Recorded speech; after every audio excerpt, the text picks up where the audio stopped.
began with the vision of one man, a dream of one son, a son of Ghana, Kwame Nkrumah, who sang a song whose words were written with the blood of our brothers and sisters sailed off to plantations, to white masters.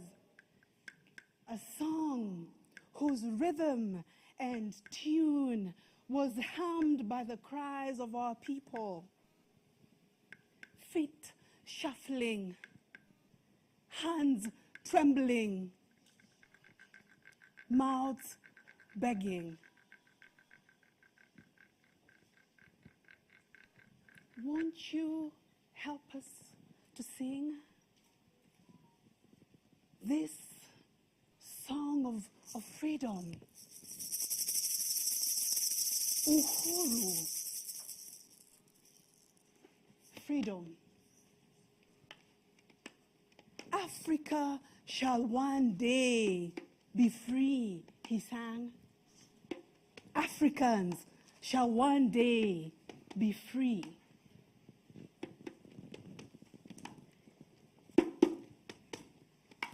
His dream song spread like bushfire across the land, across the Great Nile, the Tanganyika, the Zambezi, from the north to the south, from the east to the west of the continent,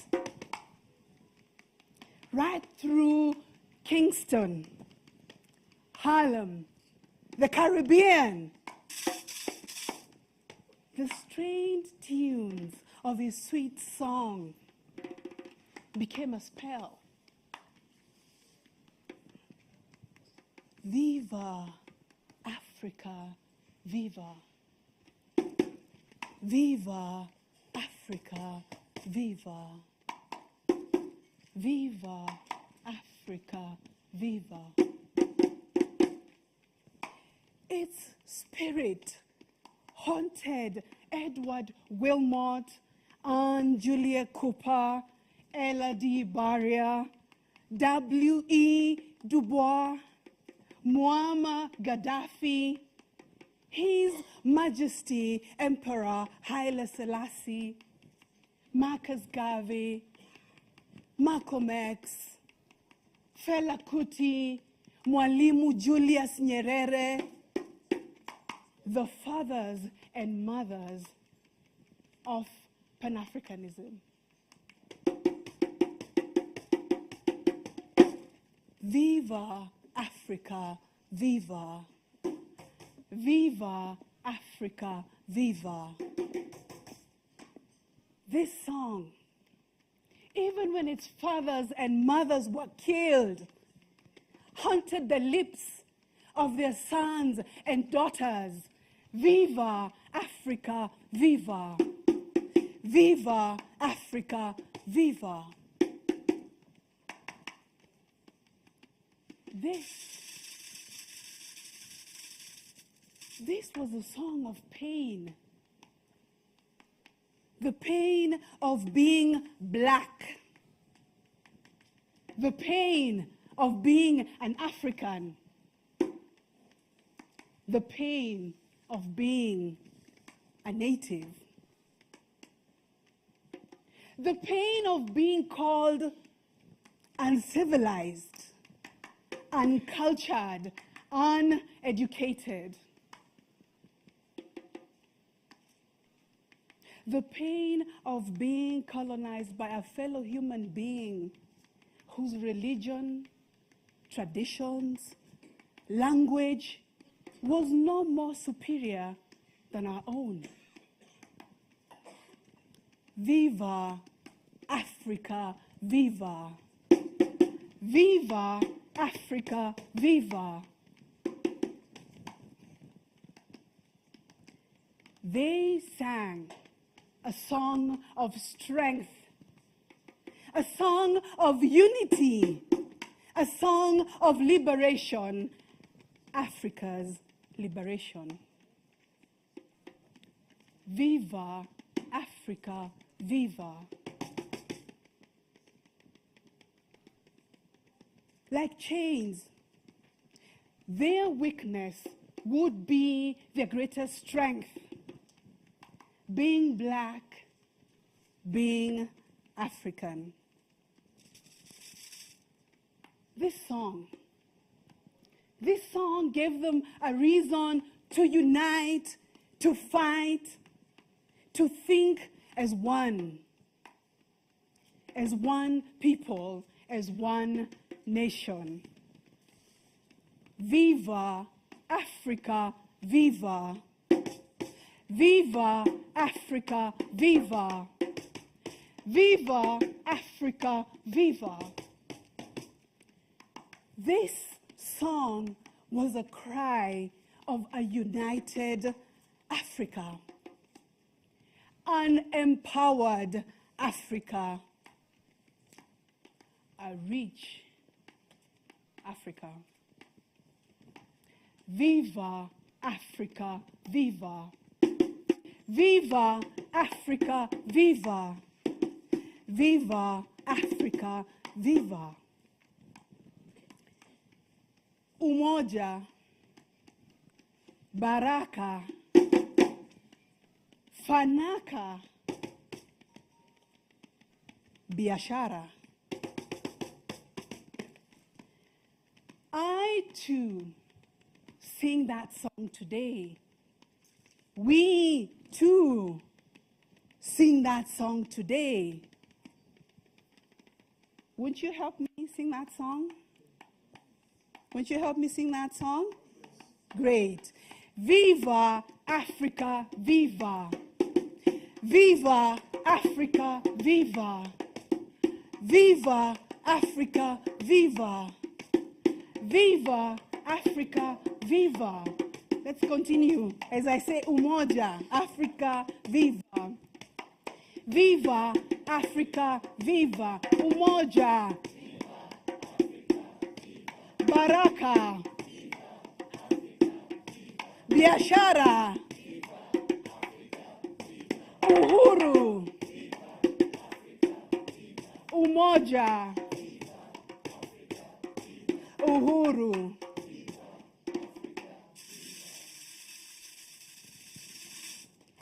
Thank you.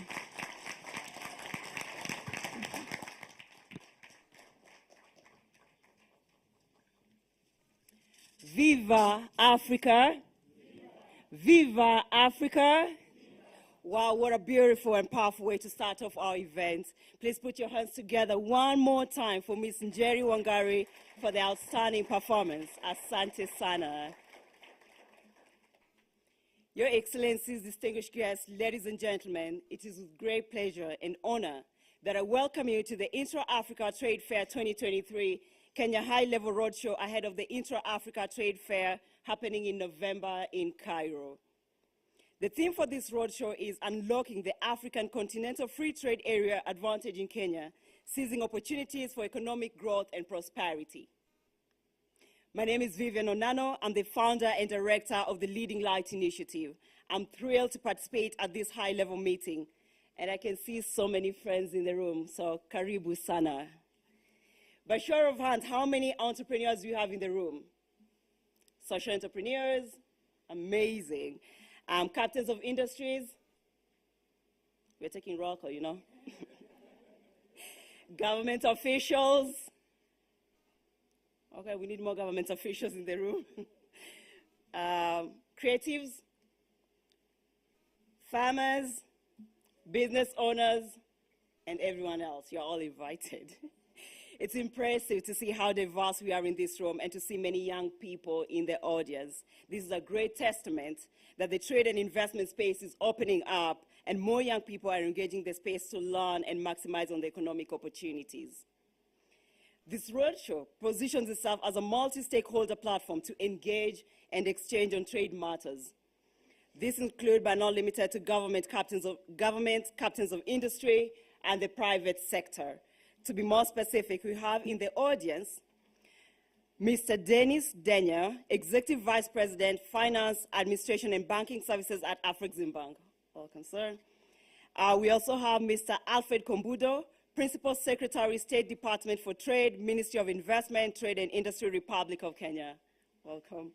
We also have His Excellency Wael Atia, Ambassador of the Arab Republic of Kenya, Arab Republic of Egypt to Kenya.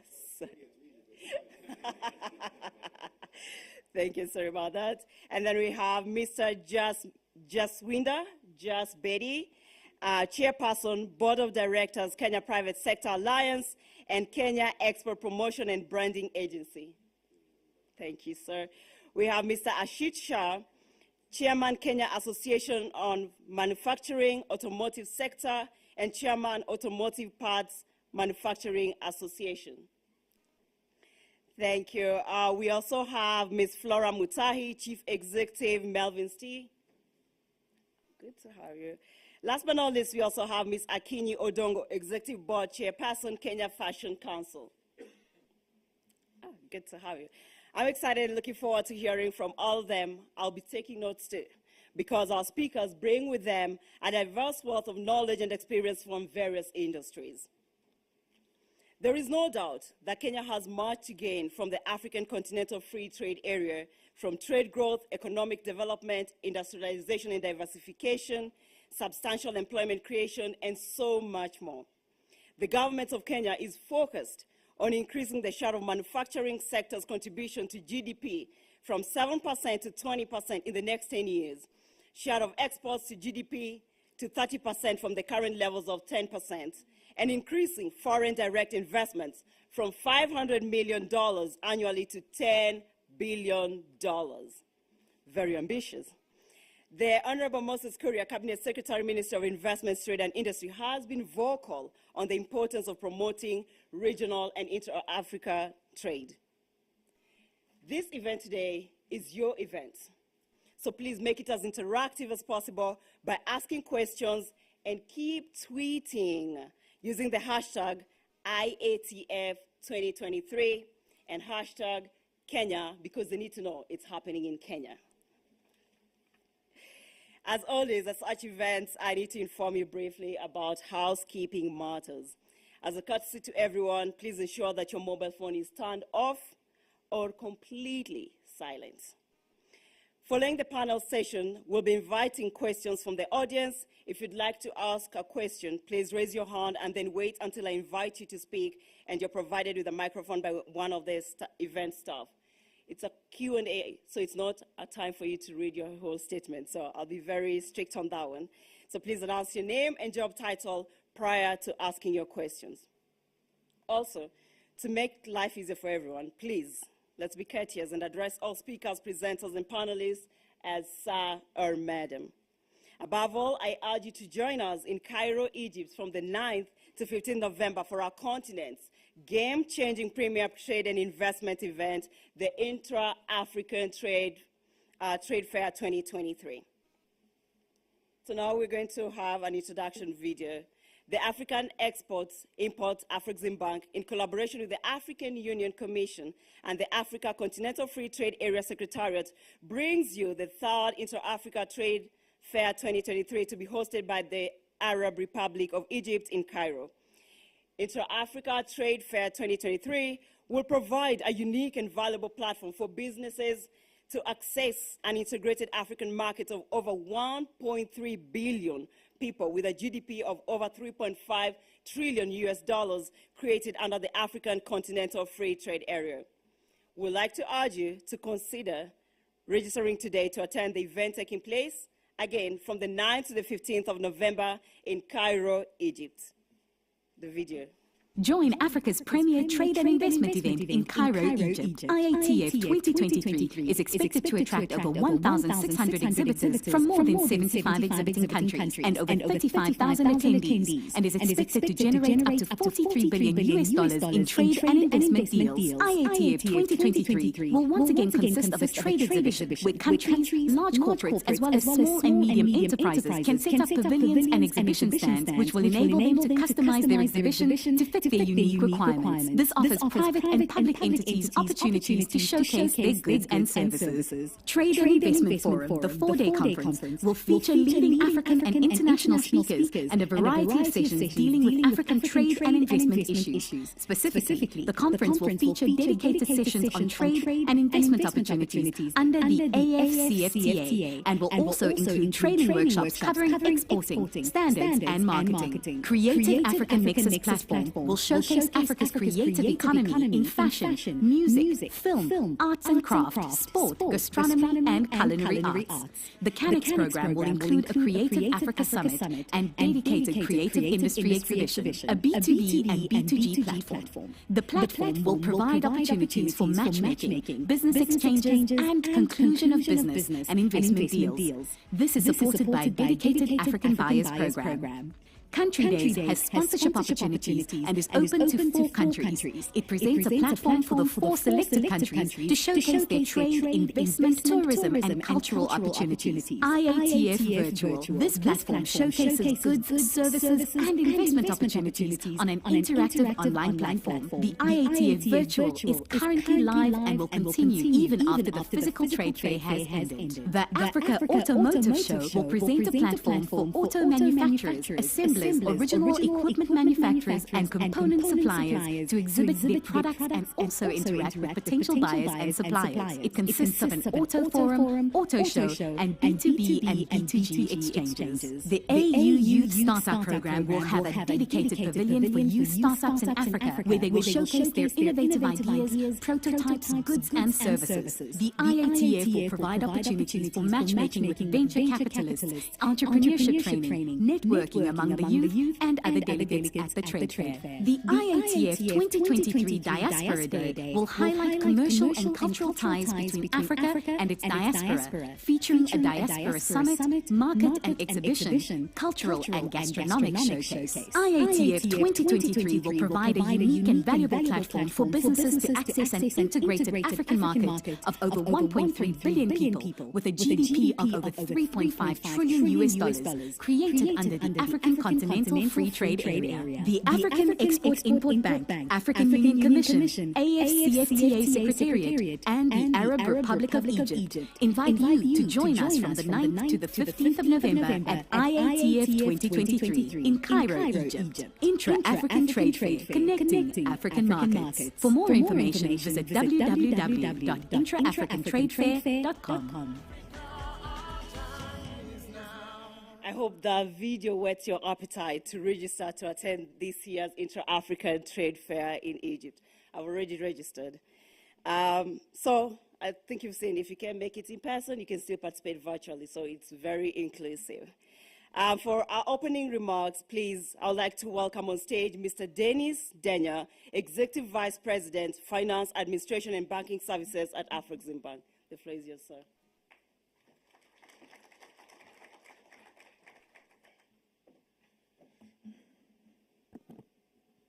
Thank you, Madam Program Director, and good morning.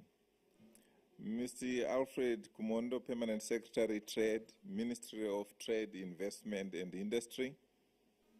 His Excellency Waele Atia, Ambassador of the Arab Republic of Egypt to Kenya. Mr. Jeswinda Bedi, Chairperson, Board of Directors, Kenya Private Sector Alliance, and Kenya Export Promotion and Branding Agency, Executive Officer. Mr. Ashiti Shah, Chairman, Kenya Association of Manufacturing. Members of the diplomatic corps here present, ladies and gentlemen, a very good morning to you all. It is my pleasure this morning to welcome you to this high-level business roadshow on Intra-Africa Trade Fair, holding under the theme leveraging on AFCTA to drive economic growth and prosperity in Kenya. As you may be aware, the third edition of the Intra-Africa Trade Fair, IATF 2023, will be held in the historic city of Cairo at the Egypt International Exhibition Center and Almanara International Conventional Center from the 9th to the 15th of November 2023. Today's roadshow seeks to provide the business community, including SMEs, women, youth, with important information on the IETF, its relevance to Africa's transformation and integration ambition. We aim to empower the people of Kenya with information on the IATF and serve as a rallying call for the full participation of the Kenyan business community during the IATF 2023. Your Excellencies, ladies and gentlemen, let me begin by providing the context in which we, as Afreximbank, conceived and championed the Intra-Africa Trade Fair. Some of you will recall that it was during the inaugural conference of independent African states way back in 1963 that the visionary founding fathers of the African Union acknowledged the pivotal role of trade fairs and exhibitions in fostering trade amongst African nations. Following that mandate in 1963, the first All-Africa Trade Fair was orchestrated here in Kenya in 1972 under the auspices of the Organization of African Unity. However, the continuity of the All-Africa Trade Fair was hindered by various factors, including the absence of continental institutions to provide the necessary support for the trade fair. However, in 1993, a continental financial institution was established to promote and finance trade, especially intra-Africa trade.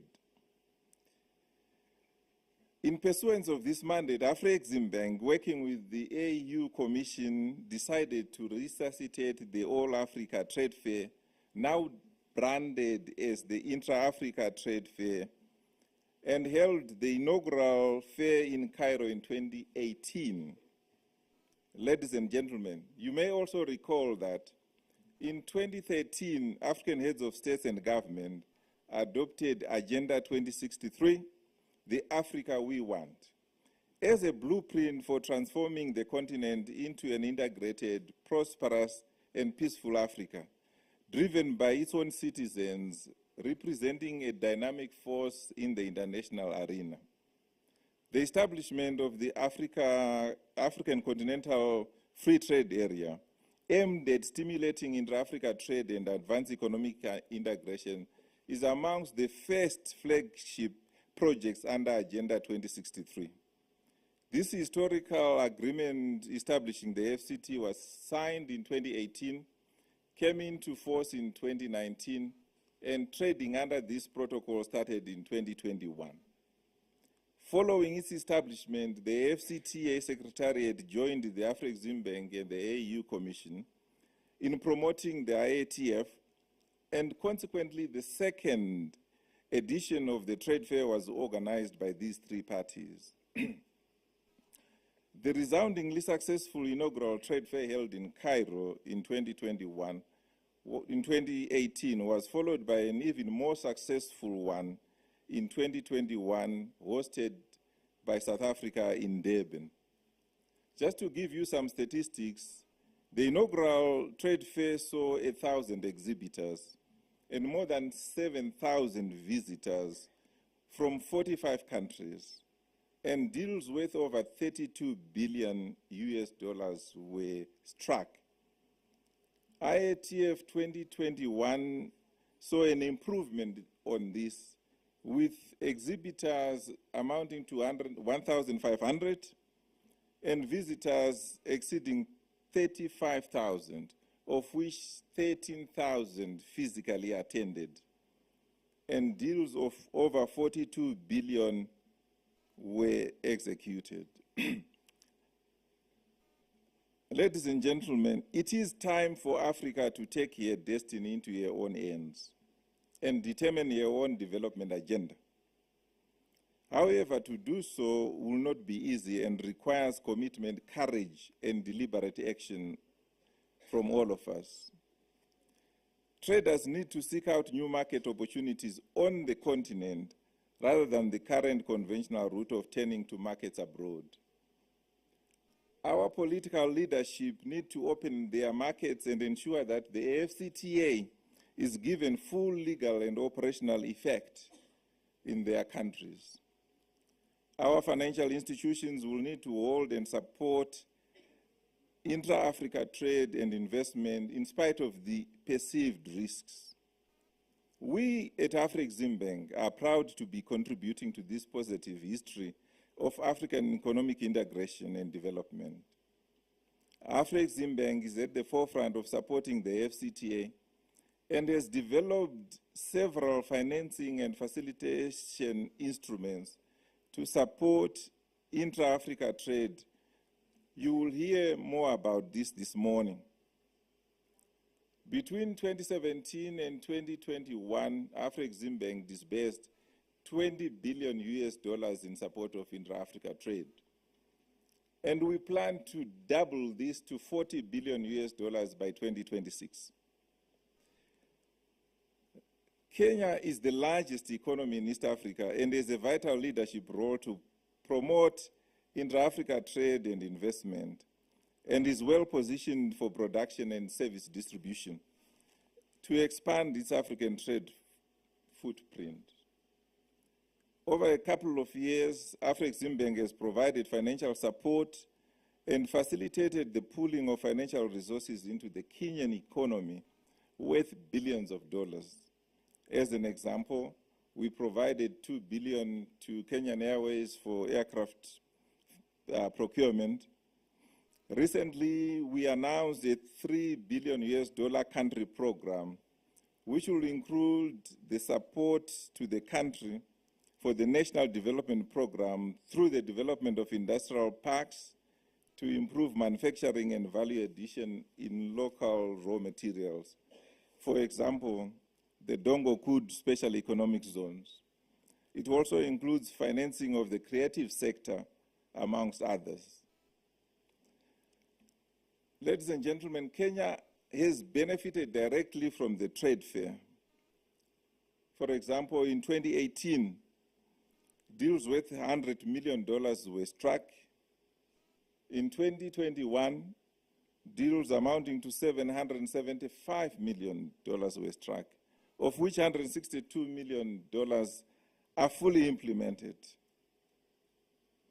Afreximbank has developed practical interventions to facilitate intra-Africa trade and investment under the AfCFTA. In June of this year, during our annual general meeting in Accra, Ghana, we unveiled the Africa Trade Gateway, which is a digital ecosystem to facilitate intra-Africa trade. The ATG includes the Pan-African Payments and Settlement System, which we call PAPS, which will allow African countries to trade amongst themselves using their own local currency, and we settle the net difference, which means a Kenyan importing from Egypt will pay in Kenyan shillings, and the Egyptian exporter will get his proceeds in Egyptian pounds, which will limit the need for third-party currencies in intra-African trade. Let me, at this point, express our gratitude to His Excellency William Ruto, the President of the Republic of Kenya, for his strong support in promoting PAPS. This morning, we therefore call upon the government of Kenya, the business community, to take advantage of the IATF 2023 and come to Cairo to exhibit your products and your capabilities so you can access new clients and new markets.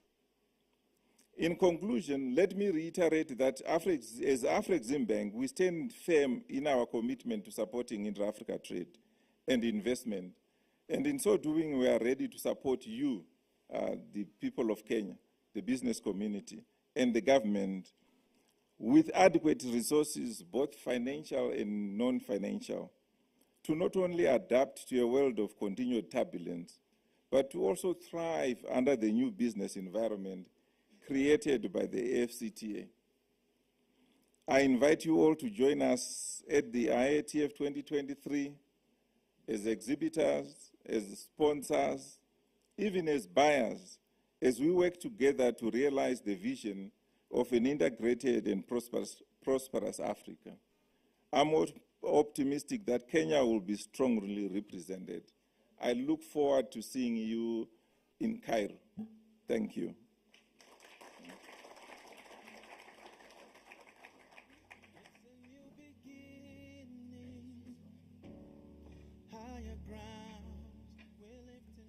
Put your hands together one more time for Mr. Dennis Denya.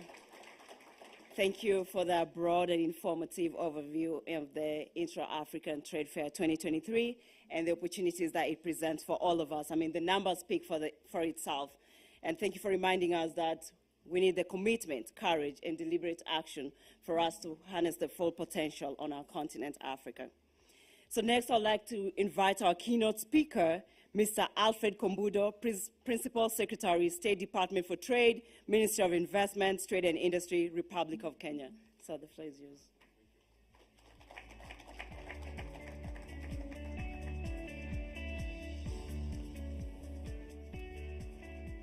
Morning, everybody. How are you today? Are you bright, up, and early? Very good. My name is Alfred Kombudo. I'm Principal Secretary for Trade in the Ministry of Investment, Trade and Industry. We are very happy to be here today because Afreximbank is a key partner in our development objectives. Afreximbank has also opened up a Kenya program, which we are already utilizing. But most importantly is that Afreximbank also represents what we consider to be dealing with some of the frontier issues that we need to handle if intra-African trade is really going to thrive. Right from financial products, right from dealing with issues concerning trade facilitation, and also looking at issues that connect to the capability of African countries to provide the supply that is necessary to get into international markets. So this is a partnership that we are very, very pleased to be part of and to support. But I think most importantly is for our exporting private sector. What we are trying to do is to support your efforts and to support your capability, not just to supply, but to supply and participate in international trade at very competitive terms. We are also pleased today that we have the Egyptian ambassador with us, who is going to host the trade fair in Cairo, and we look forward to a very engaging partnership. I'm here to read the remarks on behalf of the Cabinet Secretary for Investment, Trade and Industry, Honorable Moses Kuria, who is in Kakamega today with His Excellency the President, as they are launching one of the county aggregation and investment parks, one of our key instruments important for us to be able to have supply capacity in international markets. Mr. Dennis Denya, Executive Vice President of Afreximbank, Ambassador Khaled El Abyad, Ambassador to the Embassy of the Arab Republic of Egypt to Kenya, to the Chair of KEPROBA, Jaswinda Bedi, and also to Flora Mutahi, who is representing the private sector. We also have several of our CEOs within the State Department of Trade, Pamela Mutua of the Kenya National Trading Corporation, and Flois Mukabana of KEPROBA, which is the Kenya Export Promotion and Branding Agency. And most importantly, to all our guests here and the private sector, you're most welcome. From the outset, let me thank Afreximbank for inviting me to this roadshow that marks an important milestone towards actualizing Inter-African Trade Fair 2023. We also thank the Kenya Export Promotion and Branding Agency and other stakeholders for bringing together the business community to participate in this roadshow. Seeing you all in this room this morning is a clear demonstration of your continued commitment and thirst to participate in international markets, and we commend you for that. This roadshow is extremely important. We believe that it not only represents a chance to engage the business community out there, but it will also deepen our understanding of how to conclude transactions, how to do the business-to-business activities, to create that initial interaction that enables you to actually take those into contract stage. That's the most important thing. We want to see deals signed as a basis of this trade fair, and as His Excellency, the Vice President has said of Afreximbank, a number of deals were already done in your prior edition, and we look forward to this number going up. And let me turn my attention to intra-African trade. This in Africa is less than 15% of Africa's total trade, in comparison to much higher numbers in other continents. But the good news is that this trade is on the rise, and the AfCFTA is playing a key role in modernizing, industrializing, and being an influential player in as far as advancing African trade. If we are to make sure that African trade continues to grow, industrialization becomes a key aspect of this, and that is what is now going to improve our supply capacity to get into other African markets. African Continental Free Trade Area is more than just eliminating tariffs and simplifying customs procedures. One of my colleagues in a previous multilateral institution that I used to work for always talks about thick borders. So the African Continental Free Trade Area is not just about bringing down tariffs. If anything, over the last 30 or so years, tariffs are going down generally across the world. So if you want to trade internationally, it's not just about bringing down tariffs, but it's about dealing with borders. It's about dealing with transport logistics. It's about dealing with the shipping industry. It's about making sure that your goods are able to arrive competitively. It's about ensuring that you're able to package your goods according to the requirements of the foreign market. It's about making sure that you're able to comply with the requirements in sanitary, phytosanitary, and all of those issues. And these are long-standing, long-term industrial issues that we hope to work with you and with partners like Afreximbank to be able to deal with. Kenya is a key supporter of the AfCFTA, and to show this commitment, Kenya, alongside Ghana, was one of the first countries to ratify and deposit instruments of ratification. We did this on the 10th of May 2018. So Kenya is one of the countries that's part of the Guided Trade Initiative. I believe that's about 8 countries that are currently participating in this trade. And we really look forward to being able to utilize this and to have many more items that are traded under the Guided Trade Initiative. But most importantly, we want all African countries to be able to be part of this trade in reality. Since the launch of this initiative, Kenya has exported value-added tea. I think exports to Ghana are on the up. We wish that those exports could arrive there faster because these are some of the issues also still connected to the type of trade logistics and shipping and all those kind of things that hopefully we'll be able to address a bit better in as far as advancing inter-African trade. But at least there's light at the end of the tunnel, and we are seeing an uptick in as far as the participation, not just of Kenya, but of all African countries in as far as the trading under the AfCFTA is concerned. And perhaps for the most important part of my speech today is that the African Trade Fair 2023, scheduled to take place in Cairo from the 9th to 15th November, is an extremely important avenue for the African business community, Kenya included, to be able to establish continental networks, business contacts, and to make it easier to export to the rest of the continent.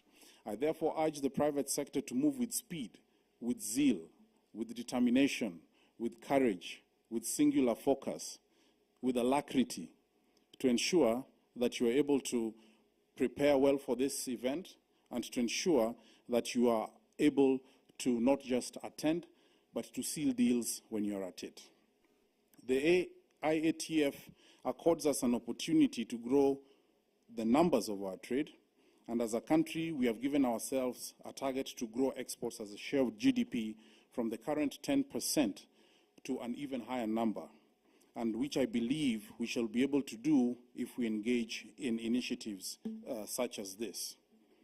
Finally, allow me to follow up on a conversation, and now I'm speaking on behalf also of the CS, but I'll do it in first person, that I had with my friend, Mr. Dennis Denya, the Executive Vice President of Afri-Exim Bank in Cairo in February, about the need for the bank to double its efforts in supporting investments, trade, and industrial development in Kenya and the larger East African region. As a country, we have been very deliberate about making Kenya the hub for FDI, a source for good quality goods and services. And as part of this, we are doing an aggressive rollout of country aggregation and industrial parks across 47 counties as a way of promoting a value chain approach. And perhaps where I started the speech from was that the Cabinet Secretary this morning is launching the Kakamega County Aggregation and Industrial Park alongside His Excellency, the President, and that is why he could not be here this morning, but we continue this conversation nevertheless. I will leave it there, and as a bank, just to reiterate to Afri-Exim Bank that you have an opportunity to be part of Kenya's economic transformation by supporting our efforts to develop relevant infrastructure, including warehousing facilities, supporting aggregation, value addition, packaging of goods, both for local and export markets. I thank you all for your kind attention. Asanteni sana.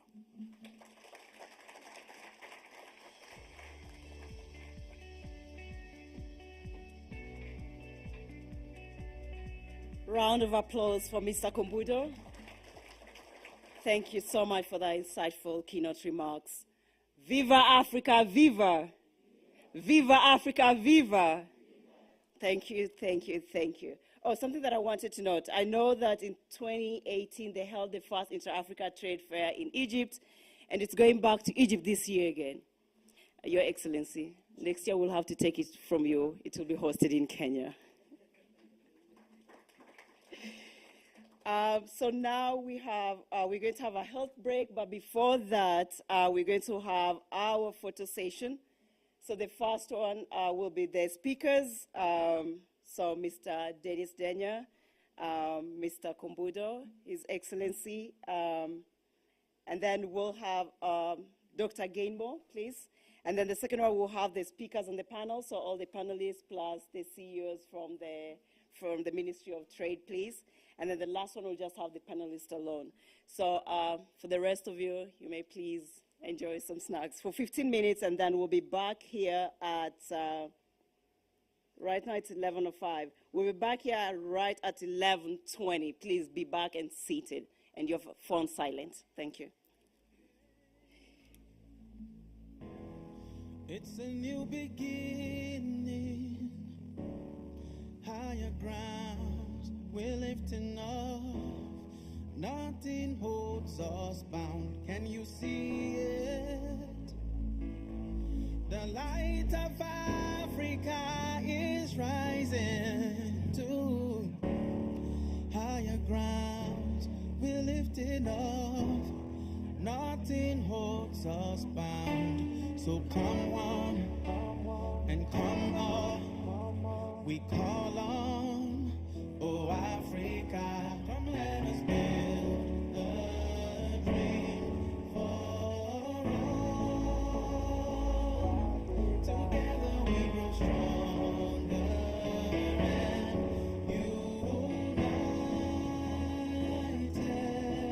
Paint out the sky with the bright colors of your flags and say goodbye to the darkness of the past. We're stepping forward, we're rising up.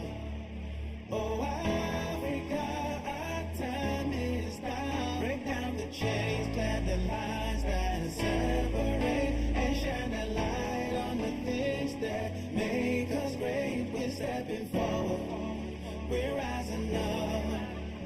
Oh Africa, our time is now. Oh, oh, oh.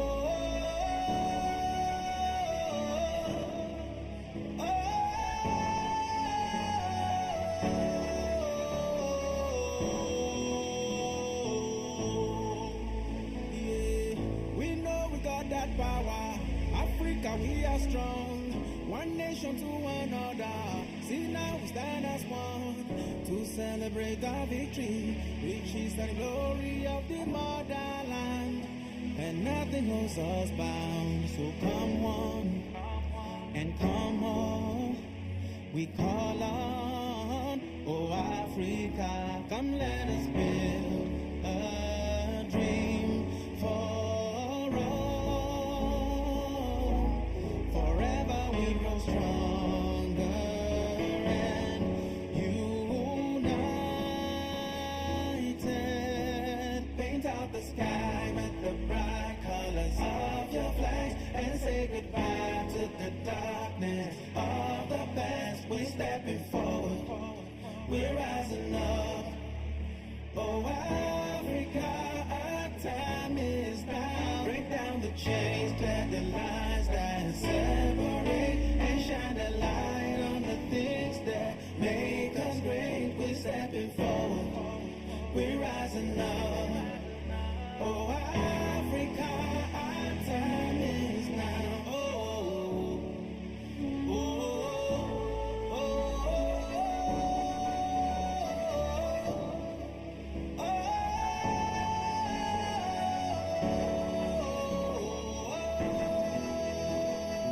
Africa.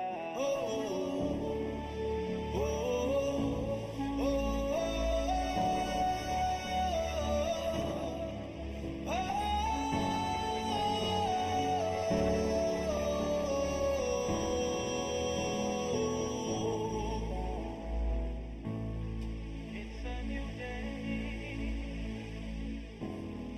It's a new beginning. Higher ground, we're lifting up. Nothing holds us back.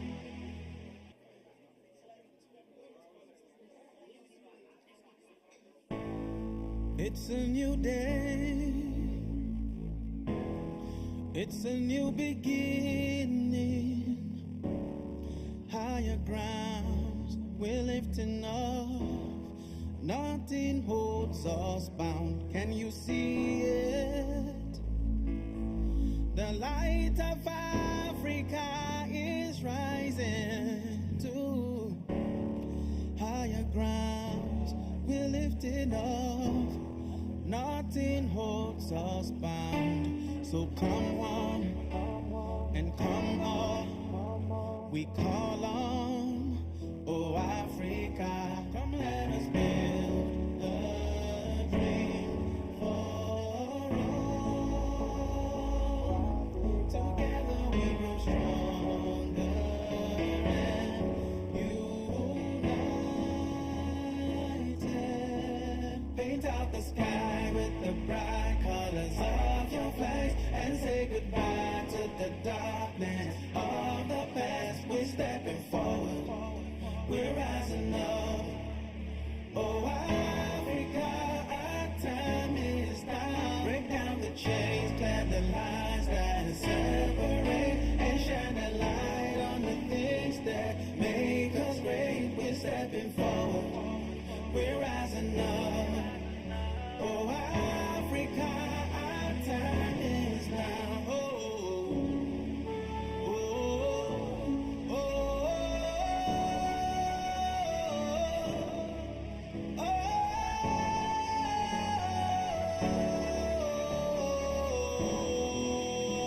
oh, yeah. We know we got that power. Africa, we are strong. One nation to another. See now we stand as one to celebrate our victory, which is the glory of the motherland, and nothing holds us bound. So come on and come on, we call on, oh Africa, come let us build a dream for all. Forever we grow stronger and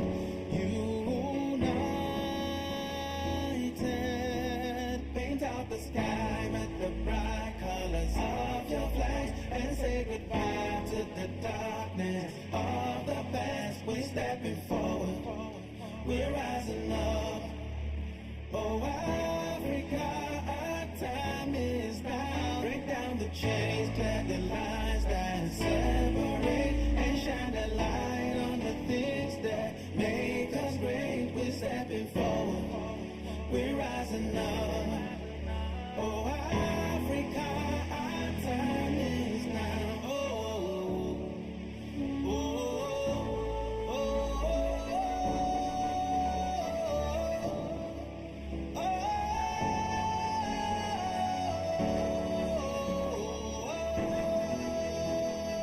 Africa.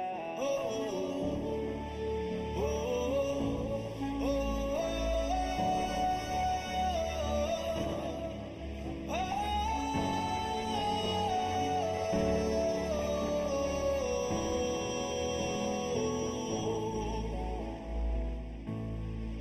a new day. It's a new beginning. Higher ground, we're lifting up. Nothing holds us back.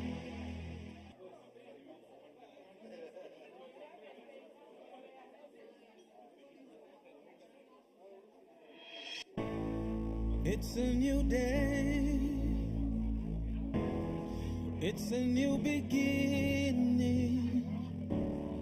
Higher grounds, we're lifting off. Nothing holds us bound. Can you see it? The light of Africa is rising to higher grounds. We're lifting off. Nothing holds us bound. So come on and come on. We call on, oh Africa, come let us build a dream for all. Together we grow stronger and united. Paint out the sky with the bright colors of your flags and say goodbye to the darkness of the past. We're stepping forward, we're rising up. Oh, Africa, our time is now. Break down the chains, clear the lines that separate, and shine the light on the things that make us great. We're stepping forward, we're rising up. Oh, Africa, our time is now. Oh, oh, oh, oh,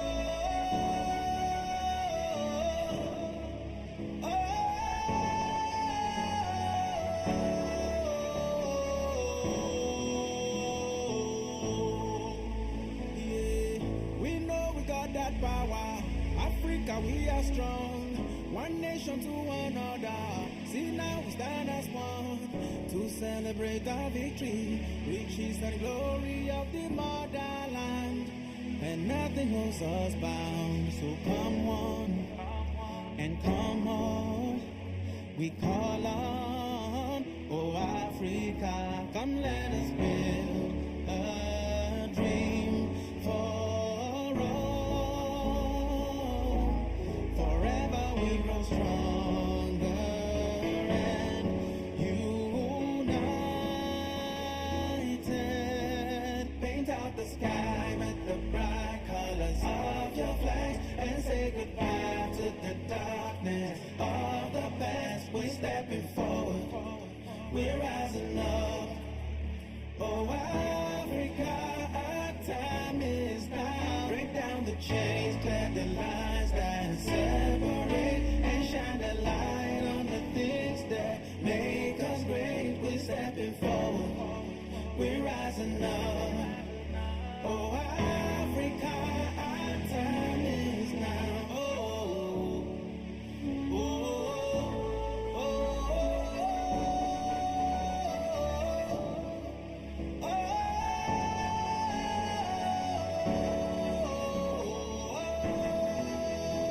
oh, Africa. Oh, oh, oh, oh,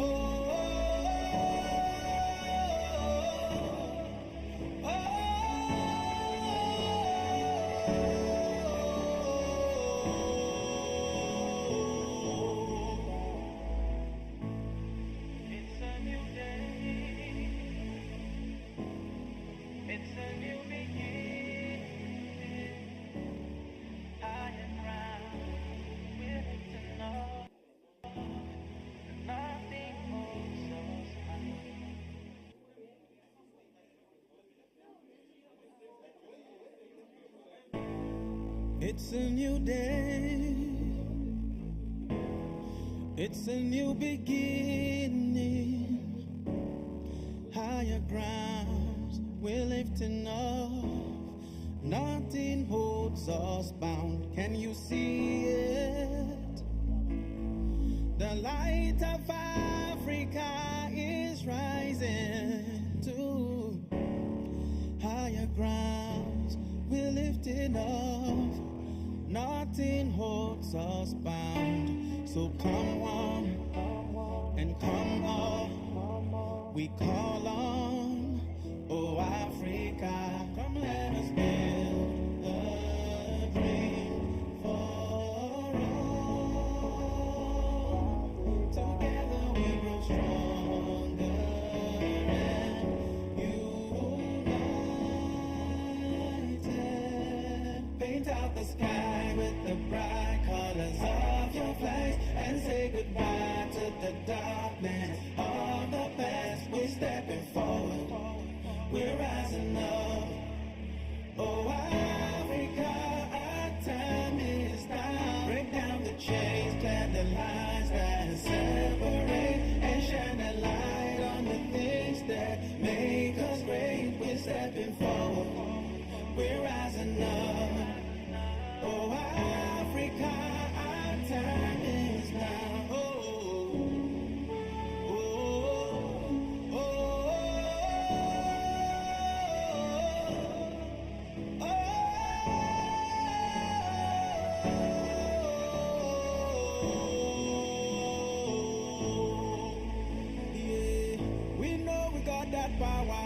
Africa, we are strong.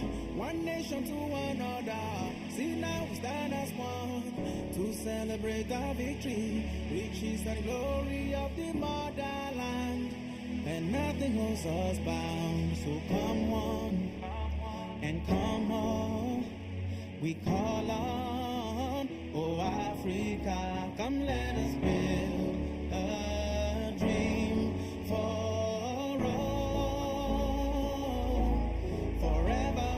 stronger and united. Paint out the sky with the bright colors of your flags and say goodbye to the darkness of the past. We're stepping forward, we're rising up.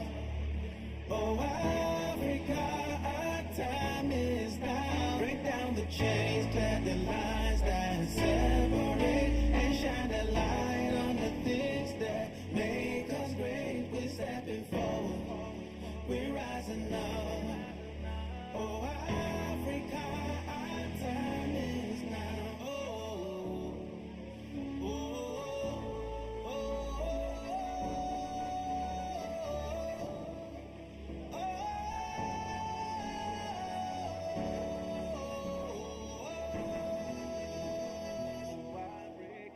oh,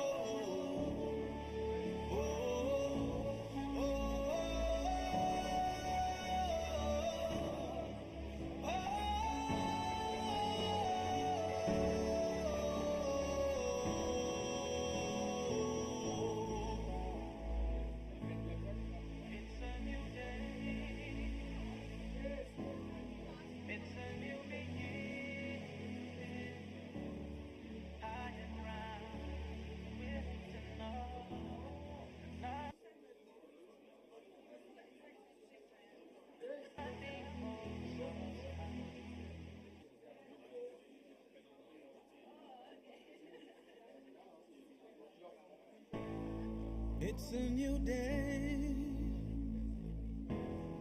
It's a new beginning. Higher grounds we're lifting off. Nothing holds us bound. Can you see it? The light of Africa is rising to higher grounds. We're lifting off. Nothing holds us bound. So come on and come on. We call on, oh Africa, come let us build a dream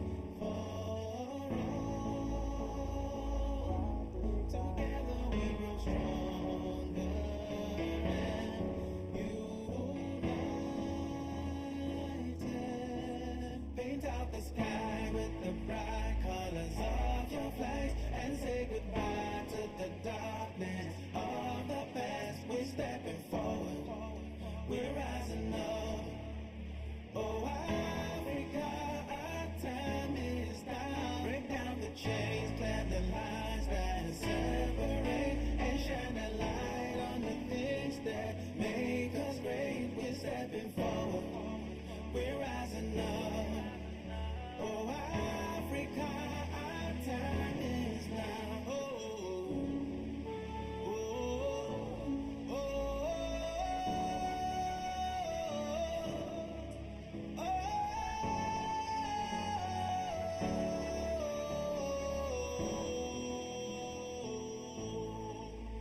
yeah. We know we got that power. Africa, we are strong. One nation to another. See now we stand as one to celebrate our victory, riches and glory of the motherland. And nothing holds us bound. So come on and come on. We call on, oh Africa, come let us build a dream for all. Forever we grow stronger and united. Paint out the sky with the bright colors of your flags and say goodbye to the darkness of the past. We're stepping forward, we're rising up. Oh, Africa, our time is now. Break down the chains, clear the lines that separate, and shine a light on the things that make us great. We're stepping forward, we're rising up. Oh, Africa, our time is now. Oh, oh, oh, oh,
Hello.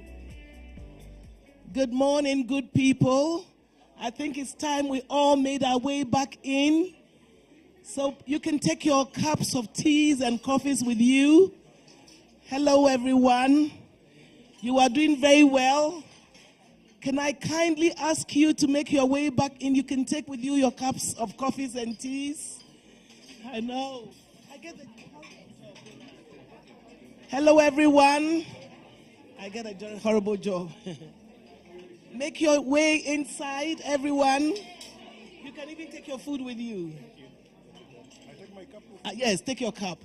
I'll get people to clear the cups. Take your cups. Everyone get in.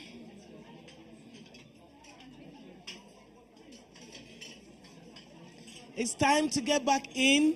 You're allowed to take your cups with you. It's time to get back in. You can bring your food with you as well. Yes.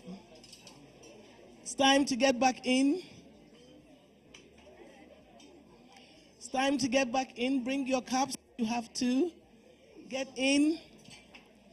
Every one of you, time to get back in. It's time to get back in.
Stepping forward, we're rising up.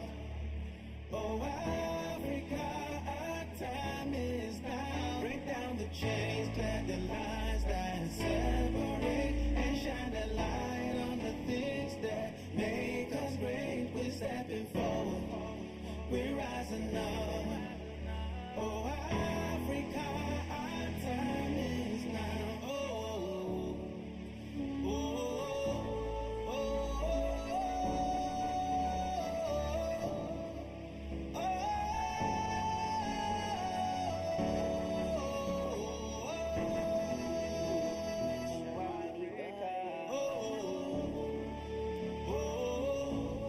Viva Africa, viva! Viva Africa, viva! I hope you had a wonderful break, and Those who are still outside, please come in. Turn off your phones. No music in between the sessions. So we're going on to our next session of today's event. And sorry, let's please sit down.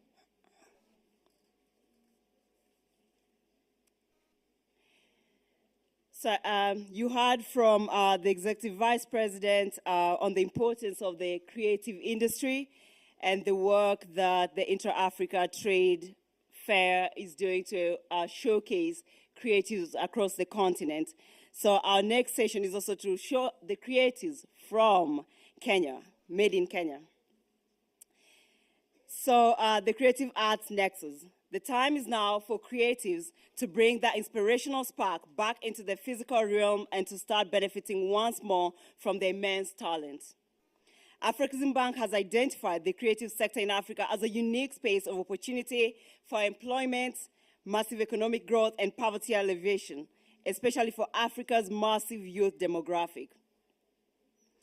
The Creative Africa Nexus, or CANEX, is the rubric under which all of Afrexim Bank creative industry, financial mentorship and development initiatives is housed. CANEX is about the business of the creative industries. It is about finding sustainable and scalable solutions for African creatives, both established and emerging. CANEX is a huge opportunity taking place in our country and an opportunity to restart and reimagine financially viable way forward for African creatives after 2 years of near total economic devastation. It is free for all delegates to attend CANEX and to take part in the sessions, masterclasses, and networking opportunities.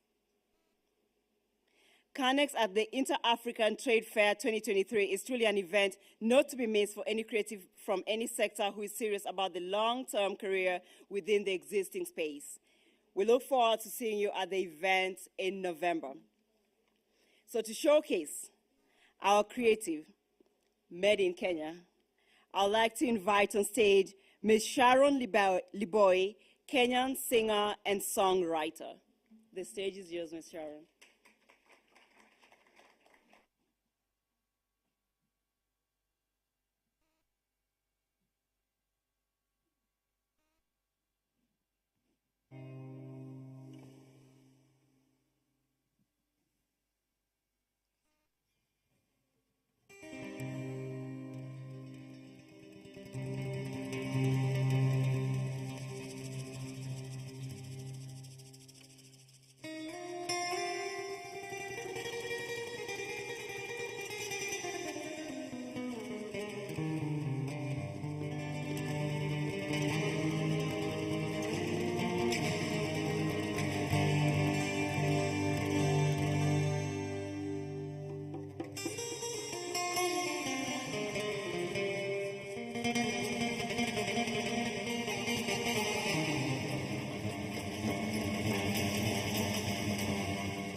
of me.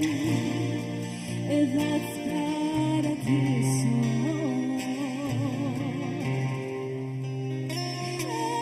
And again, never blow one of the peruca. Come on, again, Gani, one of the peruca.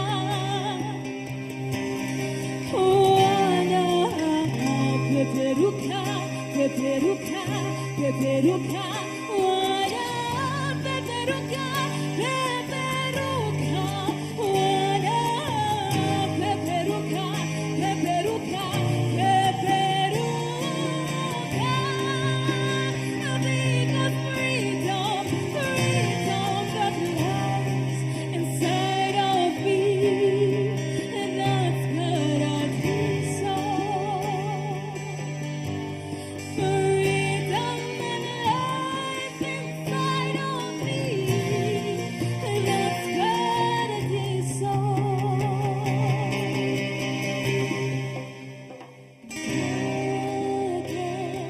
Angari wana peperuka, nasisituwe na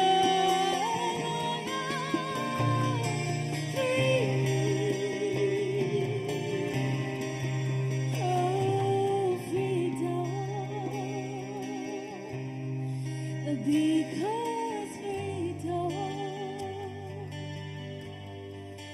that hangs inside of me, that's paradise.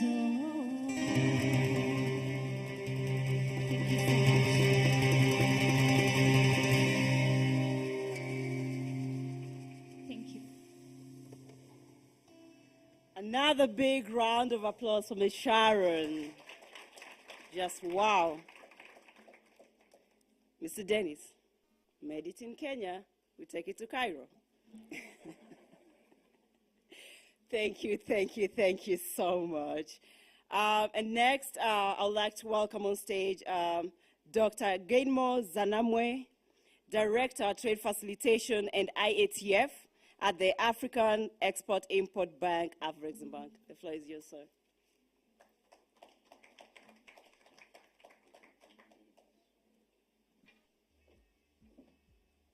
Well, thank you very much, moderator, and Your Excellencies.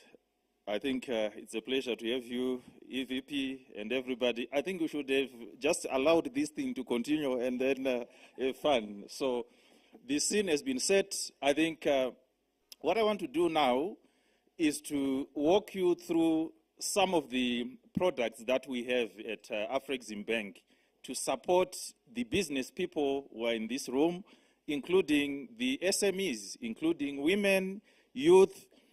At Afreximbank, we actually pride ourselves as the trade and project finance supermarket. So we have everything that you need. You just need to walk into the supermarket with your basket and make sure that when you walk out, the basket is full of something. So I'll now quickly go through the presentation. I'll be skipping most of the issues. I prepared the slides so that I can leave them with you to read, but I'll be focusing on very few things that I think you may probably need to focus on to prepare for the trade fair. This is basically about the bank and our financial highlights. You can read about it. And this slide is basically telling you that at Afreximbank, we are sick and tired of having our natural resources being produced and exported to faraway lands without adding value. So what we've actually done is to throw in our financial muscle, and we are now focusing on promoting industrialization and export development. This is at the core of our 6th strategic plan. And we are also promoting intra-African trade. You heard from the previous speakers that intra-African trade is very low. Why is it very low? At Afreximbank, we are basically saying this is not acceptable.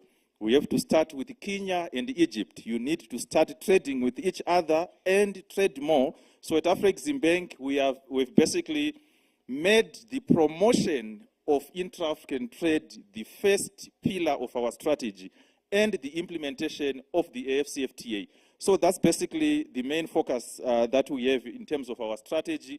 And you will see it throughout the presentation. So what I want to do now is to highlight a few trade facilitation and financing instruments that we have developed to try and support the business people to be able to actually trade with each other. I will basically focus on some of the facilitation initiatives first, then go to the financing, and my brother Kuda will be on the panel, will also give you more information about the financing instruments. So, as I highlighted, intra-African trade is very low, and one of the reasons is that we don't know each other. And if we don't know each other, we cannot trust each other. If we cannot trust each other, we cannot trade with each other. And this is the main reason why intra-African trade is around 16%. And with the entry now into force of the AFCFTA, we believe that it is now time to change that and ensure that we boost intra-African trade. So at Afreximbank, we didn't just sit idle and say there is now an AFCFTA is going to be implemented. We actually have been relentless in our support. We took it upon ourselves to say, if the AFCFTA fails, we would have failed. So we had to actually lead to support the AFCFTA Secretariat and the business people to be able to trade. So I will now highlight some of the interventions that we've put in place to support the AFCFTA. So some of you already know that the AFCFTA has got enormous benefits. I will not go into that, and it will actually play a vital role in terms of even lifting women from poverty. And we are talking about more than 400 billion in terms of income. World Bank, UNECA, all the studies are clear. But what is it that is stopping Kenyans from grabbing the opportunity?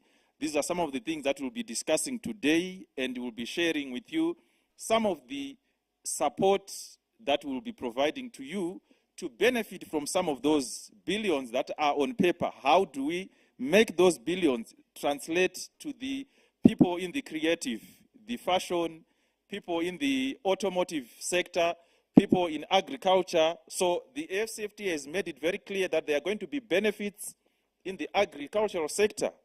How do we then tap into those benefits? How do we realize those opportunities?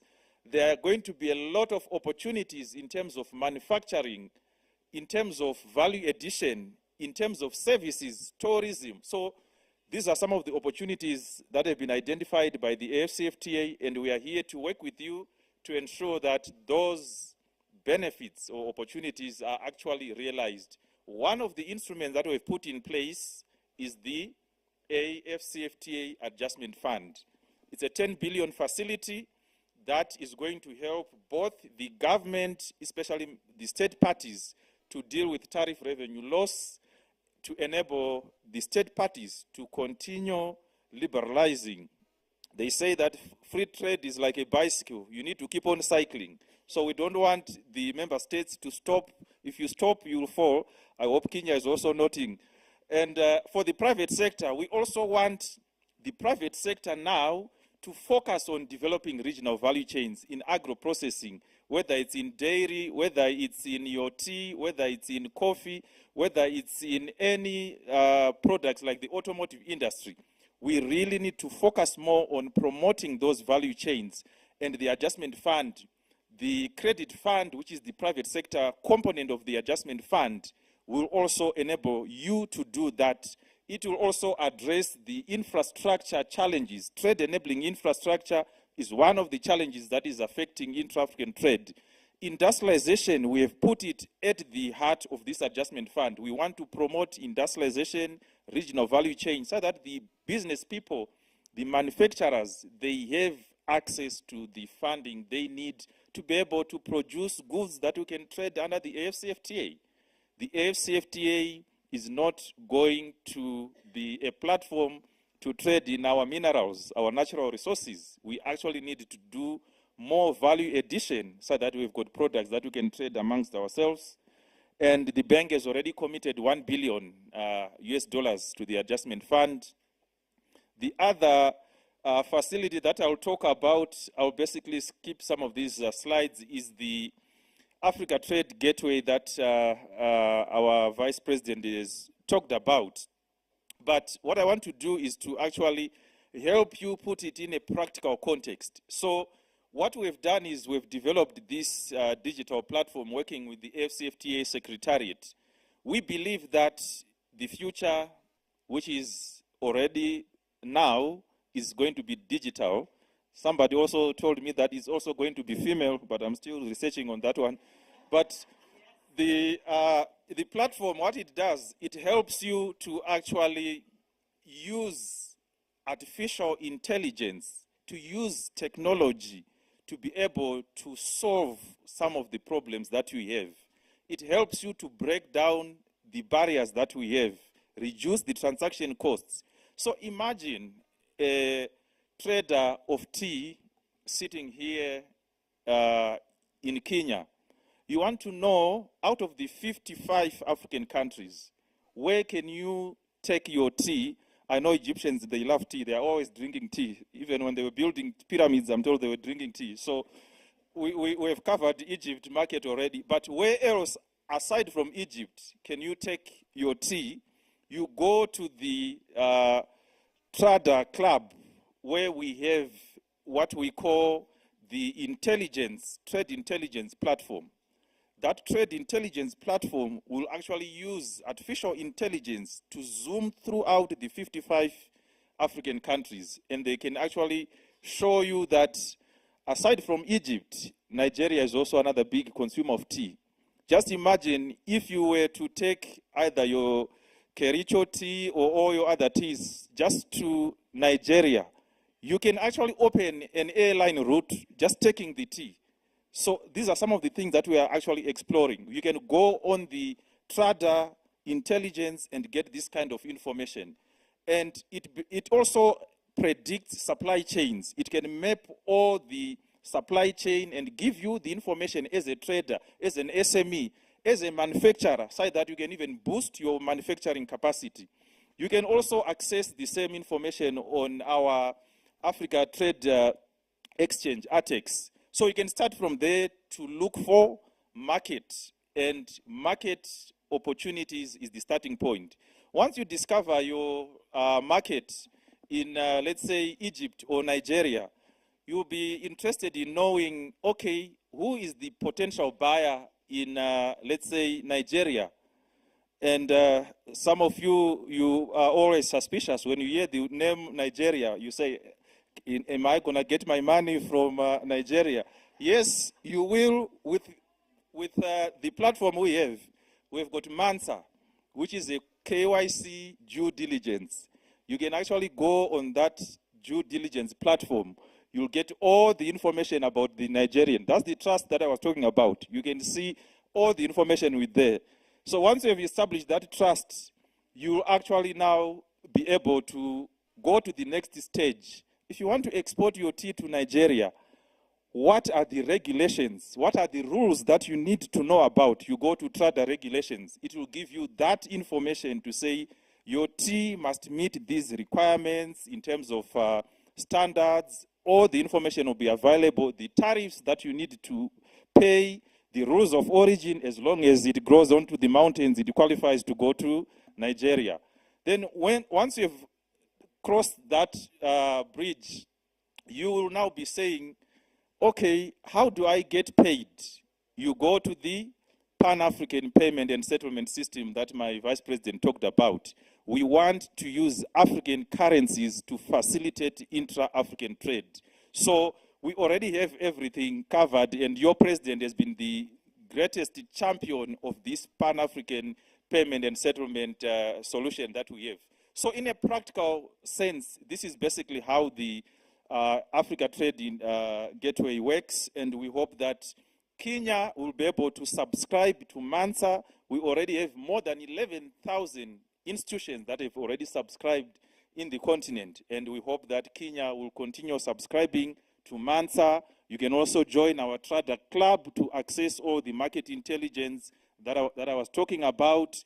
You can also access the regulations there, and we have also been working with Kenya and other countries in Africa to actually join PAPS, which has been endorsed by the AU heads of states. So I now want to also talk about another important thing. I think it's one thing to have the AFCFTA, which is a very big market. It's 1.4 billion.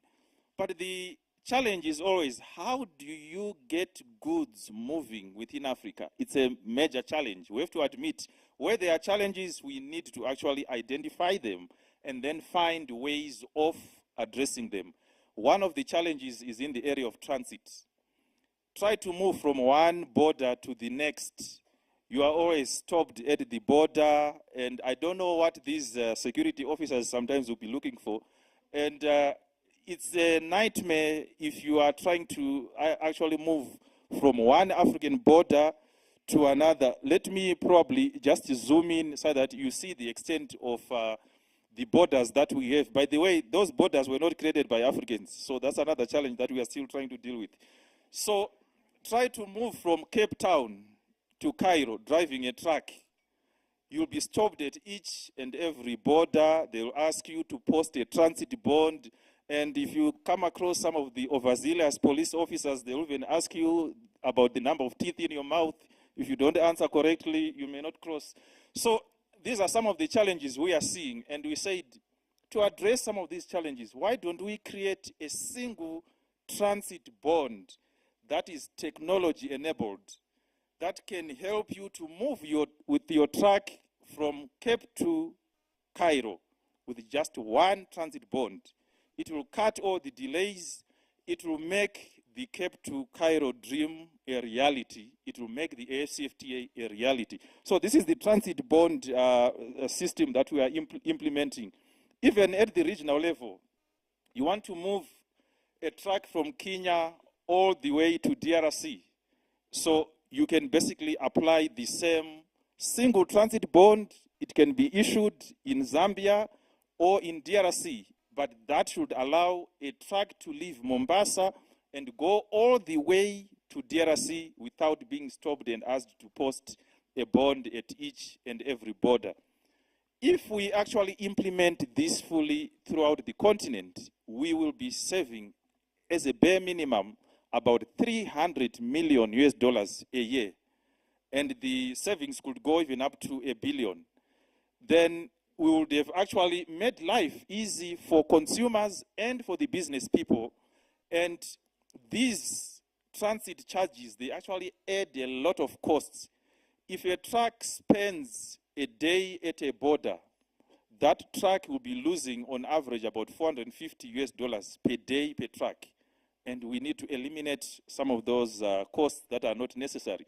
So we are already working with Kenya under the COMESA Transit Guarantee Scheme to issue bonds.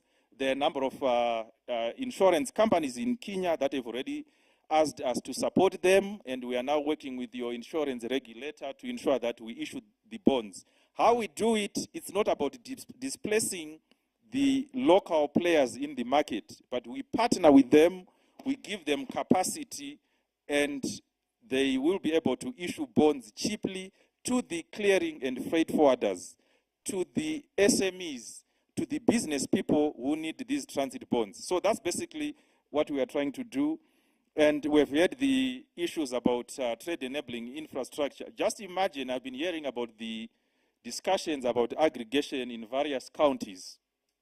The studies we've done actually show that if you try to move agricultural products from a rural area to a warehouse, you are actually, at every 10 kilometers, you lose 1% of the value of your products. So it's already a loss that is being incurred by a poor farmer. If you don't have access to warehouses, the loss jumps it will actually jump to about 15%. So we are actually trying to ensure that we have this information to also support the smallholder farmers to be able to benefit from their trade. We also need to deal with the trade enabling infrastructure.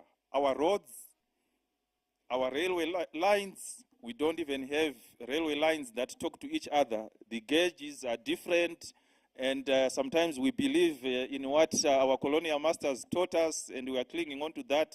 We are not connecting with each other, and we are now working with some of our partners to implement the railway initiative to ensure that there are also roads, there are efficient ports. Even in the tracking system, a study that was done by UNECA shows that we need about 2 million trucks just to push trade under the AFCFTA. And that is worth more than $300 billion of investment business. Those who are in the automotive, you need to be manufacturing trucks here in Africa, not to be bringing them from elsewhere. So these are some of the things that we are actually trying to champion. Border markets, we are trying to also ensure that we build markets at the borders. One example is what we are doing between the border between South Africa and Zimbabwe. We call it the Zim border.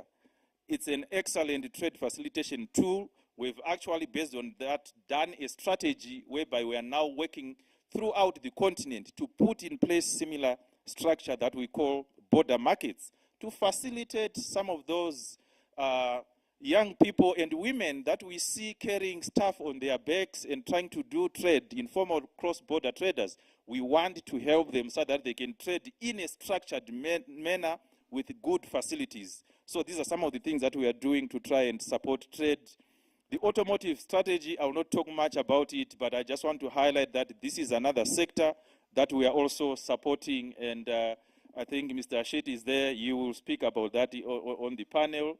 And we are also supporting export trading companies. I want to also build on what the PS said, and when he talked about the things that they are doing in counties. We know that some of the smallholder farmers, SMEs, informal cross-border traders, they may not be able to trade on their own. They may not be able to actually maneuver some of the trade regulations and even understand some of the challenges with Forex and etc. So they are best supported by export trading companies that will do the aggregation of the products that they would have produced, and then they will take them to the market. Export trading companies will identify the best markets in Africa, globally. They will bring that market intelligence, give it to the farmers.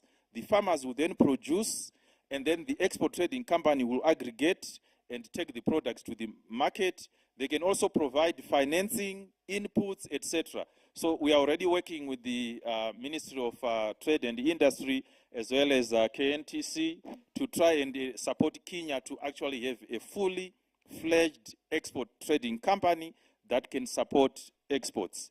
So that's basically what I want to highlight. We have also done the training on how to export in Kenya. We are also providing support in terms of building the Africa Quality Assurance Centers. We are doing one in Mombasa, and one will be at the Nairobi airport to ensure that the goods that we have produced, they can actually be tested to ensure that they meet the standards. Most of the goods that you produce and try to send to Europe, they get rejected because they don't meet the standards. So as the bank, we are actually providing this support. What you see there is the center that we've already built in Nigeria, Ogun State, and we'll be replicating the same here in Kenya. We are also providing support on industrial parks. My vice president highlighted that, covering a number of products in terms of agriculture and other products. We also have got the project preparation facility. I know a number of you have got very good and brilliant ideas, but they are basically at the concept stage. They are not bankable. We can help you to take them to financial close, to make them bankable. These are some of the facilities that we have. Creatives, that's basically one of my favorite. When we started this, we actually started the first creative workshop under a tree in Ghana. and everybody was telling us that this will not go anywhere. But from there, we did our creative strategy. Right now, we are covering film, music, fashion, sports, arts, and craft. And I saw my sister who is in the creative. I think let's have a discussion. We've got a 1 billion facility for you, but we want to see what you have in your fashion, how best we can work with you to support you. And this will be a key highlight also at the IATF. It's now a major vertical that we have under the IATF. I'll skip the IATF related stuff. It will be covered by my colleagues. Also on the finance, I think my Vice President talked about the 40 billion that we are going to provide to facilitate intra-African trade. We also have the Afreximbank Trade Finance Facility, whereby we've basically been working with about 500 banks in Africa, and we are providing them with lines of credit to facilitate trade. And we've already done a lot under this. Our target is to actually do 8 billion, but so far we've already done more than 6 billion, and this is the finance that we are providing.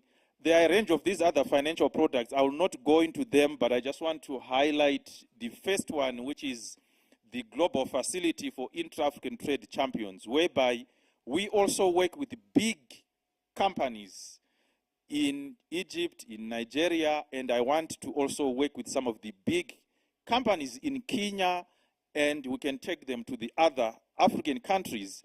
Once we do that, these big entities will also then bring in the SMEs, and we also have got a feeder initiative whereby we are requesting these big entities to also bring in the SMEs to be the suppliers of these big entities so that they also benefit from financial support. These are the other financial products that we have. We've got everything that you need. I'll basically skip them, and also we've got contract agriculture that I want to mention, which is also very relevant to trading company initiatives. It's more or less like contract farming, whereby the ETC or an anchor entity can go and engage farmers to produce particular products for a particular market. We can actually provide financing. We also provide contract and toll manufacturing support, franchising. There are a number of businesses in Kenya here that we can actually franchise and take to the other part of Africa. These are some of the instruments that we have. And these are all the other programs and facilities. I will not cover them in detail. I want to finish with the Fund for Export Development in Africa, which is basically our patient equity. I talked largely about the debt side of things, but this is also on the equity side of things. We can actually help the businesses that want to expand and do export production, manufacturing. We can actually give you equity through our subsidiary, FEDA, which is based in Rwanda, and we welcome all those with ideas who need support under this facility. So to conclude, I think you have heard it from the PS, from my Vice President, that all the roads are leading to Egypt, Cairo. But before we get there, the preparatory work has to start here in Nairobi. Not only Nairobi, but you have to extend it to the other counties. We want you to bring in all the 47 counties. You need to identify the business people in those counties, in various cities, give them information about all these products, about what will be happening. The $43 billion that we are doing in Egypt, we want Kenya to take a significant portion. So this is the challenge that we'll live with the government of Kenya and the private sector, and also with you, moderator. You need to drive it. Thank you very much. Tuko pamoja. Asante sana.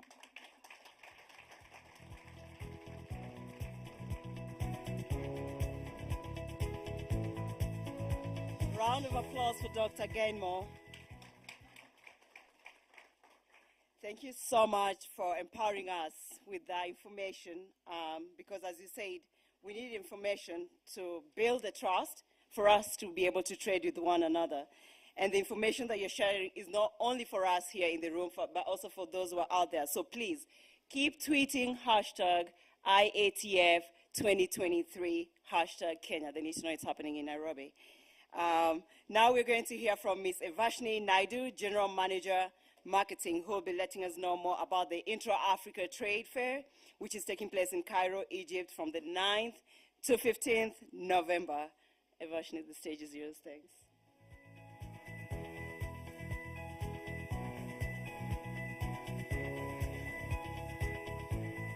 Good day, everyone. All protocol observed. My name is Evashni Naidu. In order to fully realize Africa's economic potential, inter-African trade must be fostered. And the Inter-African Trade Fair is the multi-sectorial trade fair dedicated to do just that, with the goal of bringing together African buyers, sellers, investors. Afrexim Bank initiated the Inter-African Trade Fair in 2018 in collaboration with the African Union Commission and the AFCFTA Secretariat. The third edition of the IATF will be held in Egypt from the 9th to the 15th of November. IATF promotes the establishment of the African Continental Free Trade Area for the AFCFTA's goals to be realized. Sustainable measures must be taken to close the gap in trade and the markets, bringing together continental and international players interested in investing in Africa, as well as provide a platform for business opportunities, exploration between buyers and sellers.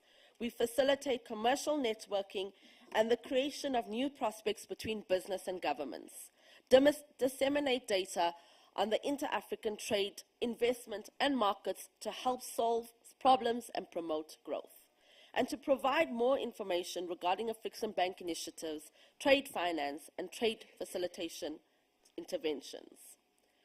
So how do you become involved at IATF? Like our roadshows, which are streamed live on the IATF Virtual, you can also register an IATF Virtual booth, as well as attend as an IATF Virtual visitor, and take part of the event in our virtual platform. Book an exhibition booth and profit from networking with buyers and sellers. To avoid disappointment, book your stand today. Register to attend and participate in the 7-day program, and there's opportunity to register as a buyer if you meet the criteria. Or become a sponsor and join our partners who get the benefits of their affiliation with IATF. We provide businesses of all sizes with individualized sponsorship packages. Please do not hesitate to contact us for more information on sponsorship. Don't miss out the opportunity and chance to contribute to this discussion as we promote inter-African trade. We strongly suggest that you take advantage of this offer. If you have any questions, please contact us directly. We are happy to help. Our website is regularly updated with the latest information. Utilize our social media networks to stay abreast of the latest developments. Now, please go onto our social media networks, share our posts from today, and follow our pages. You can also scan the QR codes that were left on your seats for more information. And we look forward to seeing you in Cairo in November. Thank you. Asante sana.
Thank you again to Ms. Evashni. I hope you are all registering and getting ready to head to Cairo in November for the Intra-African Trade Fair 2023. So my panelists are getting mic'd. So now we are on to the next session, and this is where the meat is. We are going to hear from our panelists, and also this is the session where we expect to hear from you. So we expect lots of questions. So please get ready. So now we are in for a treat, so please make sure you keep your notebook and pen close to you. Our panel session for this event is on seizing the Africa Continental Free Trade Area advantage, empowering manufacturers, exporters, investors, and relevant industry players. The Africa Continental Free Trade Area, under which trading commenced on 1st January 2023, is one of the flagship projects of the continent's Agenda 2063, the Africa we want. In this era of global tension and challenging economic conditions, manufacturers, exporters, investors, and industries in Kenya, and indeed in every African country, have transformational growth and development opportunities that they can accelerate by attending the Intra Africa Trade Fair 2023 and by taking advantage of the African Continental Free Trade Area, creation of continent-wide single markets. The Intra-Africa Trade Fair 2023, Roadshow in Nairobi, seeks to inform and empower the Kenyan private sector with information about the opportunities and benefits of participating in the Intra-Africa Trade Fair 2023 and its role in supporting African integration and the success of the Africa Continental Free Trade Area. The Intra-Africa Trade Fair 2023 is Africa's premier trade and investment fair and is being held from the 9th to 15th November in Cairo. So you can't say that you don't know the dates or where it's going to happen. I'm pretty sure you've heard that a couple of times. As Africa's largest trade and investment fair, the event is not to be missed for importers and exporters looking to take advantage of a single market of 1.4 billion people created by the Africa Continental Free Trade Area with a combined gross domestic product of over 3.5 trillion US dollars. I hope my panelists have been mic'd. So please put your hands together for my distinguished panelists as they come on stage, as I call out their names. Mr. Jaswinda Bedi, Chairperson, Board of Directors, Kenya Private Sector Alliance, KEPSA, and Kenya Export Promotion and Branding Agency, KEPROBA, Executive Officer. Okay, he's getting mic'd, he'll be on stage. And next, Mr. Ashit Shah, Chairman, Kenya Association of Manufacturing, Automotive Sector, and also the Chairman of Automotive Parts Manufacturers Association. Next, we have Ms. Flora Mutahi, Founder and Chief Executive Officer, Melvin Marsh International Limited, Melvin's Tea. I'm pretty sure we've all heard Melvin's Tea. And then we have Ms. Akinyi Odongo, President and Founder of Fashion Agenda Africa. Last but not least, we have Mr. Kudakwashe Matereke, Regional Chief Officer, Operating Officer, East African Export-Import Bank, Afreximbank.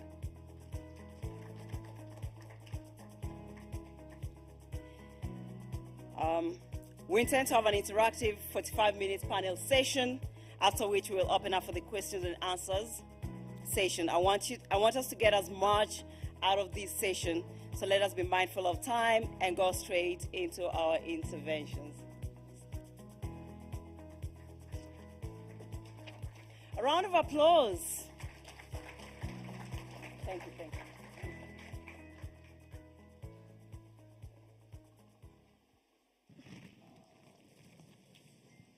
May I please have a microphone?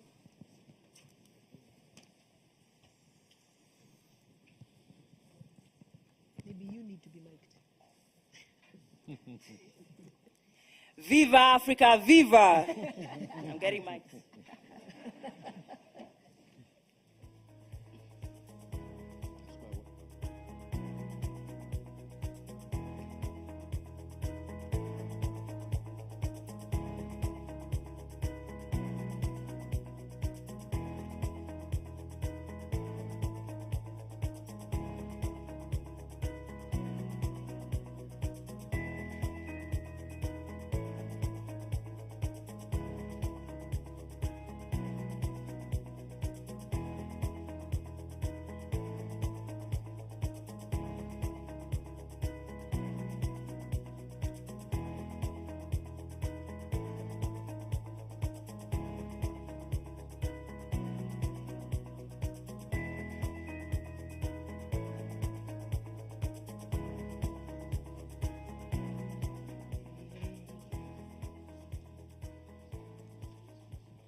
I am back. Viva Africa, viva! Thank you so much.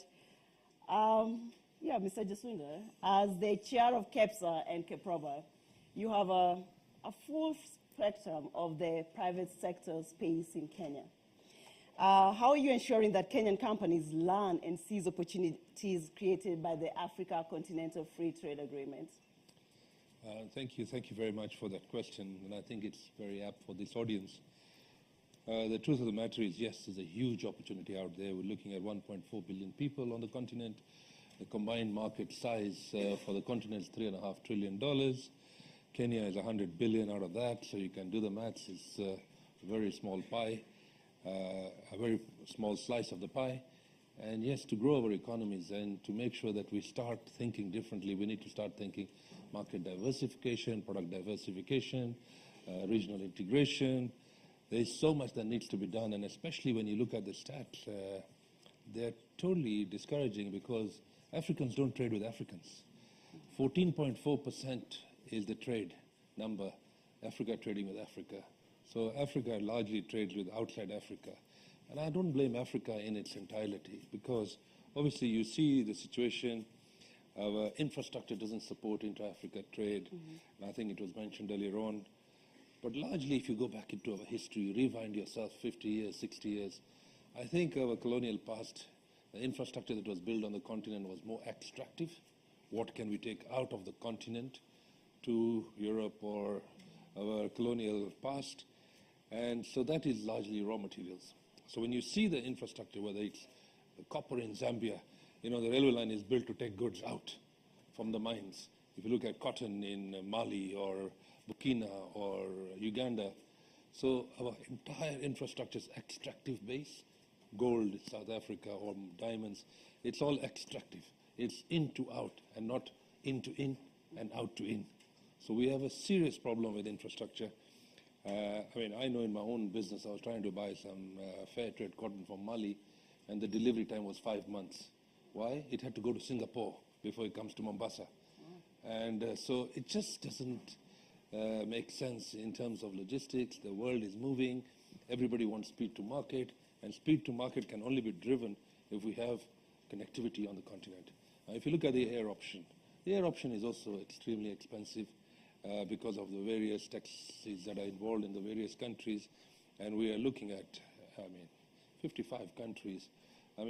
Short of saying that the African Union, it's a huge opportunity for the continent, but if you have to go to Casablanca, I have to go to Europe and then come down. And how does that make sense? Why should I go to Europe? And I really didn't want to go to Europe, but I need to go to Casablanca. So I think we have issues around infrastructure, but the opportunity is huge. The opportunity is now. And for Kenya, 60% of our exports are in the region, and we want to grow that. Our exports today are about a $6 billion export. Our imports last year actually went up to $21 billion. Our trade imbalance moved up from $10 billion to $15 billion. We've seen the pressure on the shilling because of that expansion. But if you look at the import book, that $15 billion, the $21 billion import book, a lot was not from Africa. You know, like I said, very little was from Africa. So we, as a continent, and if I look within the continent, the largest trading partners on the continent, really China and India, and I call them Chindia. And Chindia controls 40% of the import book on the continent. So we can't replace that. It is possible, and we will. And I'm sure combined in this room, we can make a difference. Thank you. Thank you so much for that passionate contribution. And you've really reinforced the infrastructure gap that we still have on the continent when it comes to trading with one another. And I would like to go to Mr. Shah. You're in the automotive industry. Are non-trade barriers an impediment to intra-African trade, and what are some of your ideas of the best way to address them to widen the market and create the opportunities? Thank you. I can call you Viva Ann? Yes. Yeah, thank you. Thank you for that question. So when we went to the last IATF, we found that each and every country was actually coming up with their own automotive policies and regulations and standards. And the last IATF is when the whole automotive sector actually got together for the first time. And we started building joint synergies on what affects in terms of non-tariff barriers or how do we improve trade within Africa. Africa imports about more than 3 million vehicles a year. And I would say probably 90% of the vehicles are second-hand, and they actually come outside Africa. There's a lot of trade from, well, a lot of imports from outside Africa. We find that biggest barrier is the second-hand vehicles coming in. There was a research which was done which has figures on 70% of the African countries actually import vehicles which are more than 15 to 17-year-old. And those vehicles actually come in from Far East, India, okay? And none of those second-hand vehicles actually come in within Africa. So why can we not have new vehicles made in Africa, and we trade with second-hand vehicles within Africa at a substantial incentives and all that, and what AFCFTA is working on. The other issue was on standards, and I think we're now working on the ASO standards for the automotive sector and looking at how do we create similar standards within the African continent. And instead of each and every country working on their own standards, we looking at have a standard for Africa and see what we can do together. The other issue was on there is no need of each and every country coming up with their own model and manufacturing their own model. We rather work together and look at how we can have one model and sell to the whole of Africa. And the standard, basically a model which is created for Africa. And instead of each and every country making their own models and not getting volumes. In automotive, I think the biggest competitive edge is when you have volumes, and we have more than 3 million vehicles demand, I'm sure we can be able to get volumes within Africa. Thank you. Thank you so much. You've talked about the standards and also for us to create our own automotives and then trade with the continent. So how have you been able to harness the power of innovation, technology in that aspect? Okay, so we've come up with an association which is African Association of Automotive Manufacturers. And South Africa being number one leading in automotive, followed by Morocco. We actually placed Kenya as number 5 or 6. So a lot of discussions and joint programs have come up in the last 2 years, where we've had, in the last 2 years, we've had more than 40 South African companies coming into Kenya and partnering with the parts manufacturers, with some of the assemblers in creating new vehicles. We have a lot of discussions on the e-mobility sector in the last 6 months, especially when our president is quite committed on looking at e-mobility. On development of parts for the Euro 4, Euro 5, and Euro 6 vehicles, there's a lot of discussions going on how do we have people like VW, Mercedes coming in and developing the whole automotive sector. Thank you. Thank you so much. I'll come to you, Ms. Flora. You've been in the manufacturing industry for a very long time. You're a leader in your space, but you're also very passionate about building the next leaders in the manufacturing industry. You've invested a lot in youth and women. So how should the young entrepreneurs position their businesses and brands for regional integration? All right, thank you. It's Viva Ann, right? So thank you very much. And it is true, there's a lot of opportunities for the women and for the youth. And I believe one of the things is they first of all have to come to the party. So how prepared are they to come to the party? And there's always, yes, let's export into the African continental. It's a great opportunity. But what is the stability of your business? I always believe in going deep before you go wide. So I believe this is their time to really solidify their businesses, make sure they have proper business models. And there are a lot of associations and groups that can actually help women and youth solidify their businesses, have a strong business plan. And once you have that, then you start taking such opportunities because, I mean, they're brilliant markets.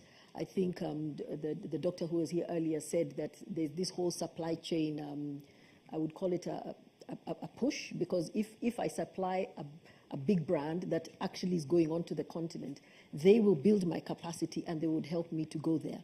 So for me, it's around having an open mind, looking at opportunities, making sure that you're a solid business and that you come to the party. Because what I tend to find with a lot of the youth and whatever, there's this whole notion of like, there's no chance for us, we don't have the funding, but there's a lot of hand-holding, there's a lot of opportunities, like I mentioned, either through supply chain, associations, groups, that could actually do that. And you know, we saw Afri-Exim Bank is already one of them.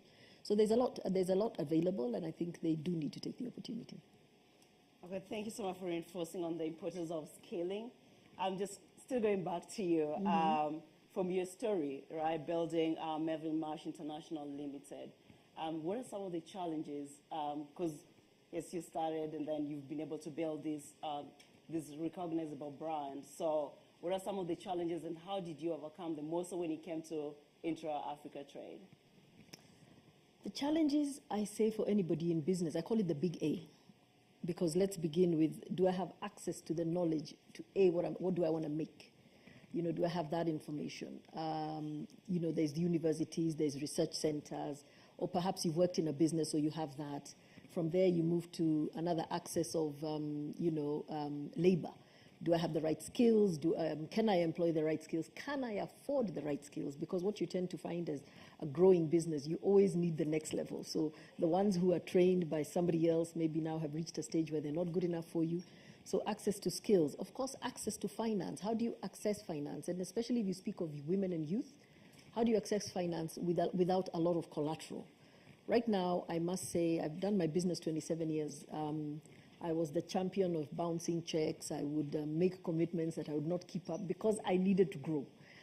But right now I found the banks and everybody have come to the party. You know, they're able to do debenture financing, stock financing. I think there are a lot of models, and I know Afri-Exim Bank today has said they're even going deeper to actually understand the Africa, to finance the AFCFTA. So again, so it's all these accesses that we have. Access to standardization. Do you even know what is available? Do you understand what is available? How do you then crack it? For example, after this whole AFCFTA began, I started getting a lot of calls from Ghana. Of course, for tea, I do my brand Melvin's Tea, and we did get somebody who actually paid me in December for what he wanted. And he said, don't worry about standardization, I'll do it. Do you know the standardization came through end of May. May 31st is when he actually said, now you can ship the goods. So if it is taking us so long just to do standards, and mark you, between Kenya and Ghana, there's the GTI, there's the Guided Trade Initiative. So there are a lot of challenges around access. Then there's the access to the markets. So can you even get to the markets? Do you know how to get to the markets? The logistics around it. I remember that guy calling around 3 different airlines because it wasn't so big, he didn't need to go by ship yet. 3 different airlines, and every time he sealed a deal, by the next 2-3 days, because he was disorganized, documentation, there's a lot of documentation that goes through, he misses that offer. And he's told, no, now let's start again. So all these accesses are actually barriers that we need to overcome. And I really want to thank Afri-Exim Bank. I've seen the model of, they've actually looked at a lot of the pain points that we face in business as entrepreneurs, and they've actually sort of modeled it onto this portal. I cannot wait to begin to use it and see what it actually opens up. So if I want to go into Casablanca, all I have to do is the AI will tell me, speak to X and Y distributor. So I'll be very able to test it. And of course, the last one is even payments. They want to pay you in their local currency. Of course, we want dollars right now. So we're very happy to receive dollars, but I do understand the importance because also we buy also on the continent, and sometimes you really just want to pay in your own currency. So I really want to thank them, and I think it's a great innovation that Africa has decided to solve Africa's problems because, we've heard, the inter-Africa trade is so poor that we need to move it. Logistics, I think, is another one. Whether do you go by air, do you go by road? When you go by road, do the goods get there in time? So it's a whole myriad of challenges that now are starting to be ironed out. And like they say, a journey begins with a first step. Thank you so much. I really appreciate that. I'll go back to Jas before I go to the next speaker. As you heard from Ms. Mutai, I mean, she's really elaborated the access that we need, right? So how are you helping the private sector in Kenya to really access new markets? Because intra-Africa trade is also about the market linkages. Well, I'll change my cap now from the Kenya private sector to Kenya Export Promotion and Branding Agency, which is what I chair. And I think your question is specific and direct, that how will I help Kenya and Kenyan market access in the continent? So at Kiproba, Brand Kenya, we are very clear that for us to actually access this huge opportunity, like I said, $3.5 trillion, 1.4 billion people, we are actually in our strategy for the next 5 years, we are very clear that we want to build warehouses, and I call them Kenya House. And in that Kenya House, we will take our exporters and then take your exporters there. So we will have this facility, which we will partner with our exporters. Primarily, it will be Kenya Association of Manufacturers, purely because there's a value addition component for the rules of origin under the CFTA, like under COMESA. And that as soon as you meet that value addition criteria, you're allowed this duty-free market access. And yes, so we will be able to take you there. Consolidate cargo initially, because it'll be difficult for somebody to fill up a 40-footer to go to DRC with just one line item. You probably need 50 different SKUs. So we might talk to 20 different manufacturers, put their goods in one container, initially do once a week. Then as business starts picking up, maybe do it twice a week, then maybe 3 times a week, and then maybe every day. So make it easy. Take the exporter to the watering hole, as I call it, to the marketplace. In that marketplace, he will be able to then sell into that domestic territory, pay the domestic taxes, and we will take a whole ecosystem with us. We're even talking to Equity Bank and other African Kenyan banks that are interested to partner with us so that they will be part of the ecosystem. We will create an ecosystem for our investors, our exporters, and make it seamless to the marketplace. So I think that is our plan, and we will deliver. And of course, as you know, the Kenya Kwanza government is very clear. The manifesto just talks about one line item, which is the most important line item, according to me, is export-led growth. And once you do that, you actually, at the back of that, it's all jobs, jobs, and jobs. Thank you. Thank you. That's a very ambitious plan that you have on the table. And I hope the private sector leaders are listening, and they'll make sure they've... It's not actually ambitious. It's actually very easy to deliver, because I don't even need to invest. Oh. It becomes ambitious when you are investing money. I'm taking a master lease of a warehouse in a facility in the DRC Congo, for example, and I stick my head to it as the lessor. And then that lessor gives a sublease to 50 manufacturers, 100 manufacturers. So I'm only sticking my head out of the sand, but yes, I'll take them to the watering hole, and that's the way to do it. Thank you, and thank you. We always need leaders who make it easy for us to move into new markets, to be able to do business, and clearly we have the right chair at KEPSA to help us with that. So I'll come to you, Mr. Kenyi. I mean, you're in the industry of new money, as some call it. So how do you think we should position the creative industry at the Intra-African Trade Fair 2023 to ensure that the creatives maximize on the opportunity? And what are some of the opportunities that you see for the Kenyan fashion industry by engaging at the EATF? Thank you very much for the question.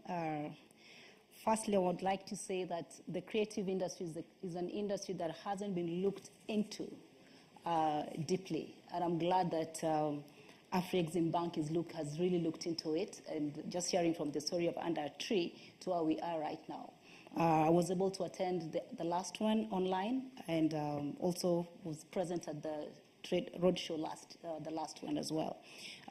What I would like to say is that we need to look at the creative space not just as fashion, but as different aspects of the creative space. We have film, we have culinary arts, we have sports, we have music, we have dance. It's so wide, and we are yet to find an institution or organization that can dig deep and really demystify the different sectors of fashion or art and really be clear. And I want to believe that by the funding with Afrexim Bank, we're able to now categorize these particular sectors because each sector is quite huge and has its own participants and its own, I mean, it's a whole value chain. Music is a value chain.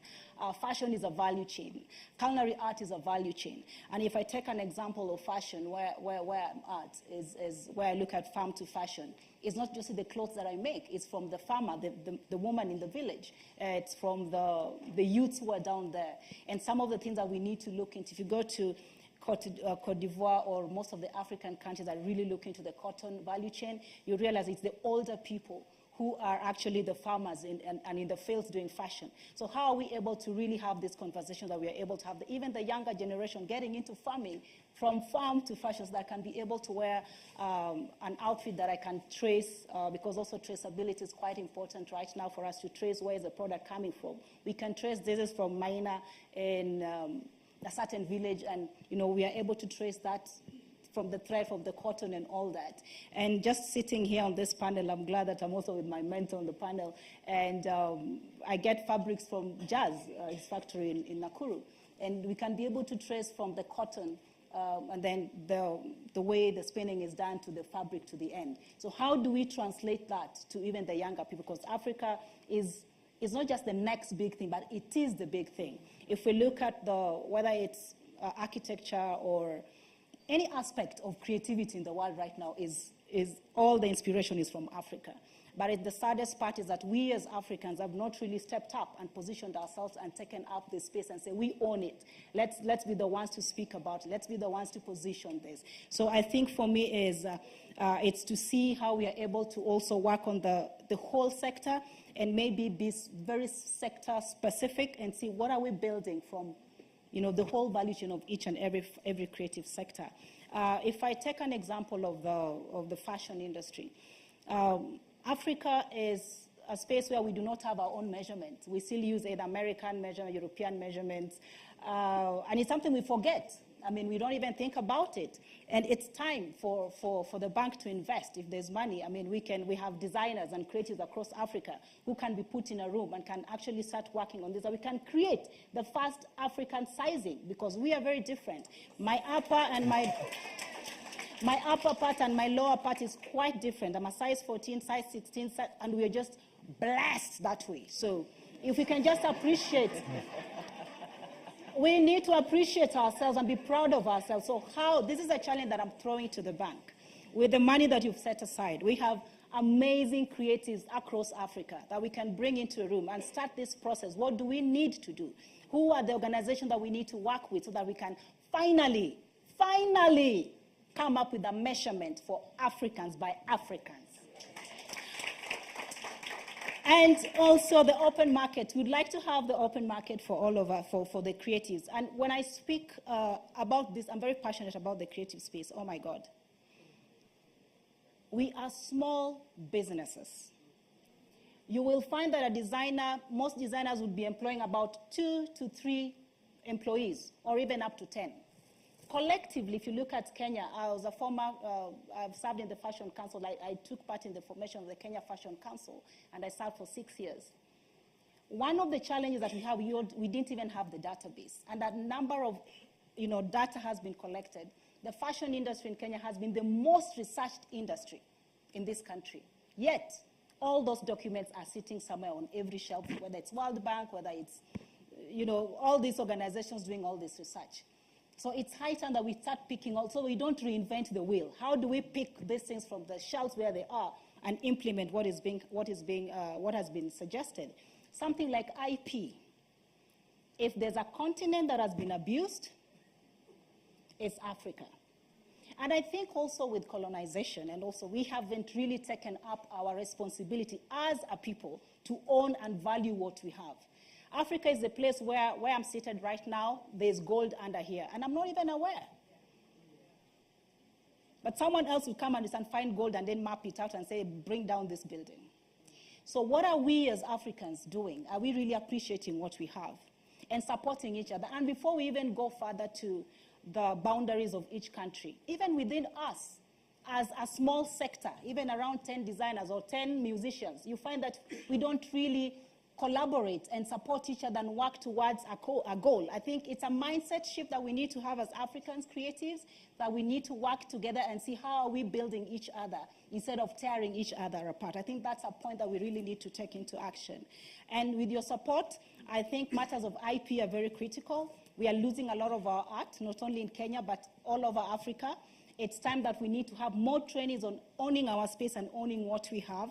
And then the funding, how do we ensure that we have bankable businesses? Because we have little small business with 2, 3, 4 employees, which eventually become millions and millions of employees across Africa. How do we come up with either common user facilities for each country where we are able to have, maybe this region, East Africa region has a common user facility that different designers can actually come and produce their product. We put them in the containers and make use of the Keproba, warehouses where you're creating. And I'm looking forward to put into account Flois and Chair. I will ensure that those places are there and there's spaces for the small designers to also position their brands. I think that's it. Oh, wow. For me.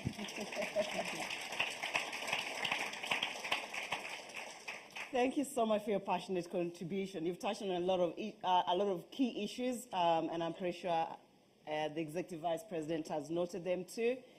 You've talked on collaboration. How relevant are initiatives such as the Made in Kenya, Made in Africa? Do they help to foster that environment for collaboration?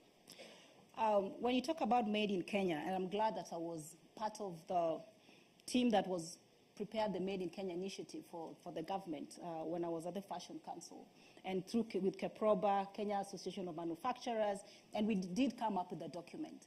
And this was basically to ensure that everybody wears something that is local. Buy Kenya, Build Kenya initiative, which again was to help people understand that we need to, first of all, celebrate yourself at home. As Flora was saying, dig deep before you go wide. What do we have? Can we appreciate? Because also when you try your hands at home, you can make mistakes. The moment you start going global or going wide, all your order will be back. So at least you have a chance to at least test something from home.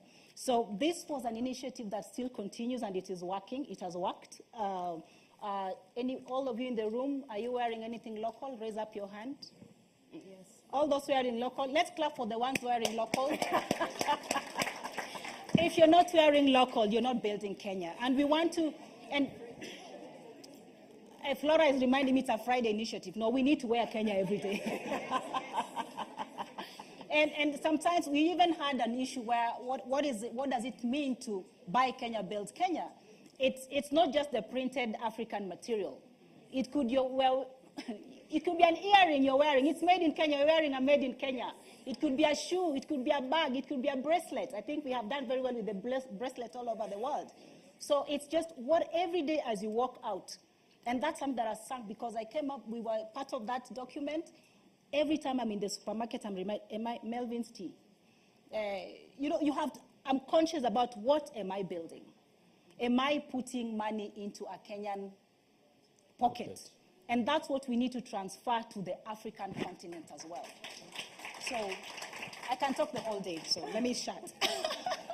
No, thank you so much. I mean, from the clapping in the audience, it's clear that they agree with your contributions. Oh, thank you for the affirmation. So please start preparing your questions, and then there'll be a roaming microphone in the audience for us to use. To you, Mr. Kudakwashi. You've heard from the other leaders their thoughts on what needs to be done to expand the intra-African trade and where the key challenges are. You've been in this role since, you've been in the role of the Regional Chief Operating Officer, East Africa for Afrexim Bank since 2015. You've understood the market. You've worked with the leaders on the in Kenya and across East Africa. Should Kenyan companies look to trade in Africa beyond the East African region? And what does that actually even look like? Thank you very much. And I think the answer to the question is yes. And we need Kenya to look beyond the East Africa community. Because when you look at Kenya's exports as a percentage of GDP, have not been doing particularly well over the last few years. I think we were 24% in 2011, and I need correction to these numbers, and just I know you are good at the numbers. We are currently 20.7. So we are yet to go back to where we were some years back. And it cannot be done through over-reliance on an East Africa community export arrangement. We have to look beyond the East Africa community. Kenya is already doing quite a lot in the East Africa community. It's a leader in terms of trade. And when we look at the fact that we are probably trading the most in terms of our linkages into the African continent beyond tea, we are a hub for petroleum products, crude oil products, etc. But they are going just into the region. And yet we are struggling to up our export numbers. It tells you that we have to look beyond what we are doing in the East African community. If we go into the rest of the African continent, the benefits to that is that it brings us diversity in terms of what we export. It brings us resilience because we get to produce goods that are better in terms of standards, because going out of East Africa, Flora raised a thing. When she wanted to trade with Ghana, a lot of questions were asked. And she demonstrated that she could. And when you break into the markets outside your own region, you bring that resilience because your goods are likely to be accepted beyond your traditional market. So it is important because you start creating opportunities for value-added goods. Because if you want to trade in tea, I live in Uganda, coffee. We have tea, we have coffee. What can you trade as Kenya if you are in the tea and coffee sector? So you need to move out to the bigger markets, Nigeria, increase your share in Egypt, etc., because that's how you can bring value-added goods. We also need to increase our exports beyond the East Africa community because you need to generate enough income to offset the import bill. It keeps rising. And currently, when all our imports are denominated largely in US dollars, the pinch is felt. It's bigger, and we need to increase the volume of our exports. And you cannot say, if you're a Kenyan company, you reach point of saturation for East African community, and the market has been widened by the coming in of the Intra-Africa Trade Fair. And we actually would like to engage with Kenyan exporters who want to sell beyond East African community, because in every country you go to, you will find an Afreximbank trade finance intermediary. And by that we just mean it's a complicated way of saying commercial banks that we have a relationship with. So you then say, I want to trade with Ghana, but I'm not quite sensing the commercial banking terrain. Afreximbank, can you add an instrument to make it more favorable for me to receive payments from these parties? We've been talking of the rollout of the Pan-African payment system. Those are some of the ways in which we will come in to assist with making you become more comfortable to export. Now, international standards. If you are a serious exporter and you're exporting only in your neighboring countries, the truth will catch up with you, because whatever certification you got from KEBS may not be sufficient. How do you develop that? You start to need to venture into unknown territory so that you can grow bigger. So you go, probably I'll take the phrase that I got, you went deep, you now understand your markets, but to go wider, you need to build that infrastructure around you to make your goods accepted. And you could actually spend quite a lot of time thinking you're doing well until you move out of the comfort zone. Human capital and skills cannot be grown when you are just looking into one market.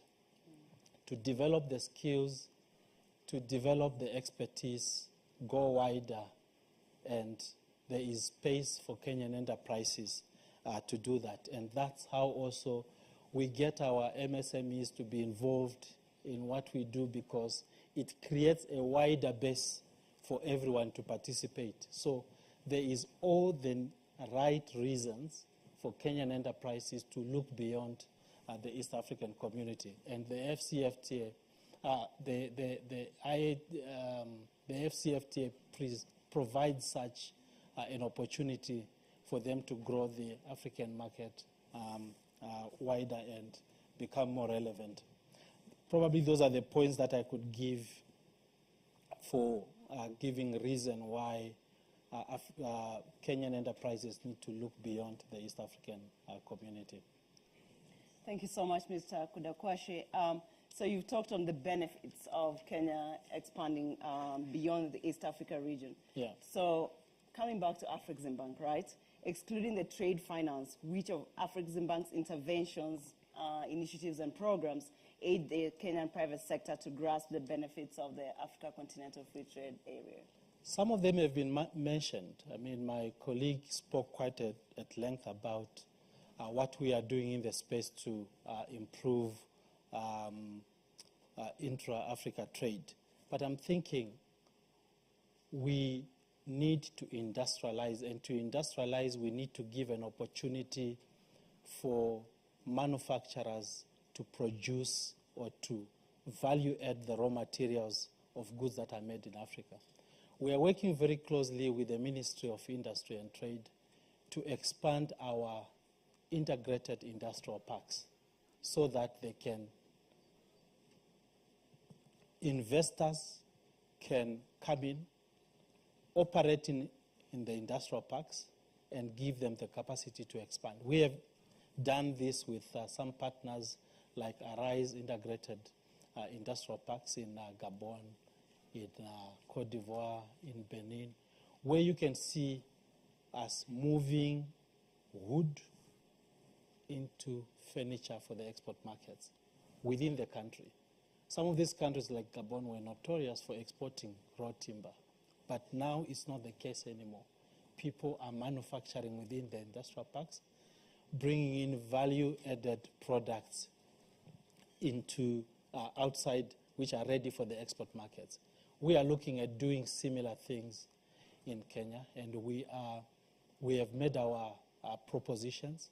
It will not cost the government in terms of borrowing to develop the industrial parks, because we will do it, and we will find people that can come into the industrial parks in order to work from there, employ locals, and produce value-added goods. So it's already happening. So that's industrialization, and that's beyond just trade finance, because we have got a solution for industrialization and exports development.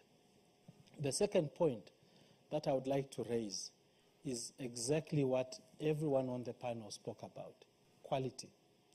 We have a concept of establishing Africa quality assurance centers for most of our goods: food, agricultural, cotton, etc.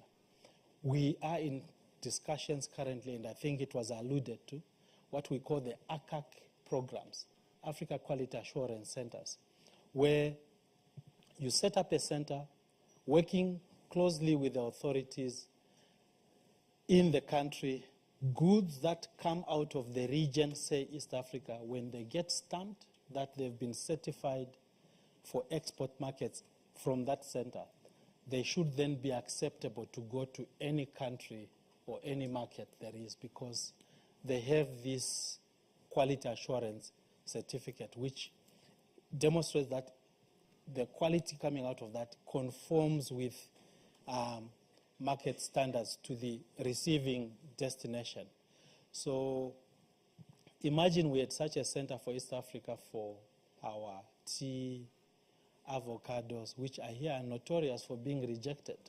Mm-hmm. When they are on sea, you hear that a consignment has been rejected because we exported this without the assurance that the market that is receiving the goods would take them. So that's the gap that we are trying to close. Set them up here, close to the ports, so that they can be certified and then be received. So it's an ongoing initiative. One center has already been built in Nigeria. We'll start operating. We will put up a center in East Africa, and we are having all those centers put across the African continent so that our goods can be received. And if they can be received in Europe or in America or in Asia, we know that our goods will also be, because it's African, it should be giving us the opportunity for the trades to happen on the African continent. And I think there's a commodity. I think it's, I can't remember what it is, but out of Ghana, the goods go to Germany to be tested for them to be sold to Nigeria. That's true. I think it's yam, cassava products, and it just doesn't make sense. The receiving country is next door, but you can't sell directly because once you do so, the KEFIS equivalent, that is the agricultural and food agency in that country, will say no.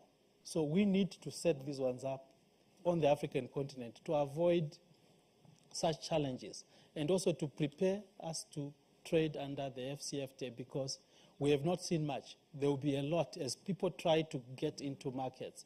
The stories that Flora has been highlighting could actually make other people give up any idea of wanting to export into a neighboring country. We don't see it now because our routes for exports were predetermined for us, but as we try to venture into other markets that are within neighboring countries, we'll see more of these challenges, and we had anticipated that, and we are trying as much as possible to set up these centers. Now, beyond trade finance, as to your question, one other thing that we are doing is under the Africa Gateway platforms. There was a lot of talk about payments systems. There was talk of Mansa, where we do KYC, make Kudakwashe more known or accessible, so that if anybody wanted to sell goods to me from South Sudan, they go onto the platform and try to understand who Kuda is, what does he do, in what sector, is he registered in Kenya for that matter as a company, is he incorporated? Then you start to building confidence that the company firstly exists, they've got banking relationships, and I can now consider them to onboard them as a potential client. We don't have KYC centralized repository system in Africa. So we launched that, and we encourage members of KEPSA, of Kenya Association of Manufacturers, Bankers Association, to sign up to Mansa in anticipation of the need to make contacts with other African buyers and sellers. We spoke about what we do under the guarantee scheme. So you are a contractor in Kenya seeking to win a contract in a neighboring country where you may not be trusted that much. We have a suite of guarantee products which we can provide to an African contractor so that they can win contracts on the African continent. So those are some of the products beyond just trade finance that we provide. And then lastly, the trade information portal under our Africa Gateway enhances the chances of you coming to work with us and say, I want to export such product to country X. Is there a potential? We work together, give you the raw data information that you need to assess the impact of, or not the impact, but the potential of you exporting certain products into some African markets. So we have that capacity and capability, and that's what we do to satisfy the need for information to trade under the FCFTA. Thank you so much, Mr. Kudakwashe, for all that information. So now I'm going to open it up for for our audience, questions. So let me just stand up. Yes, I'm going to open it up to our audience for questions. Please just say your name and your title and go straight to your question. No reading statements, please. So we have one. So we'll take a round of, we'll take a round of 5 questions and then we'll respond to them and then come back for the other next round of 5. So we have one here. We have one, the lady raising her hand. And then we have the man at the back, 3. Wow, okay. We're going to stay here until end of the day. And then we have the lady at the back, 4. And then, yeah, you 5, please. There's a roaming mic, right? Thank you. Good afternoon. 6. I'm sorry. Can I go ahead? Please. Good afternoon. I am Linda Obilo. I work with Melvin Marsh for their Can you export hear? sales. No. Can you hear? Can you hear? No. I am Linda Obilo. I work with Melvin Marsh in their export sales. My biggest concern would be on logistics, because going ahead and getting the market would be good, but getting our products there in time and efficiently and in good condition. I would just like to know what kind of partnerships are taking place right now with the main logistics companies that are already global, DHL, FedEx, and maybe Aramex, because you find that the cost of goods would be, let me say, a fraction of maybe a quarter, but logistics ends up to be about 10 or 20 times more than that. How can we make it more efficient? Thank you so much, Linda, for your question. I think that would be yours, Mr. Kudakwashi. Just letting you know in advance. Second one. She's there.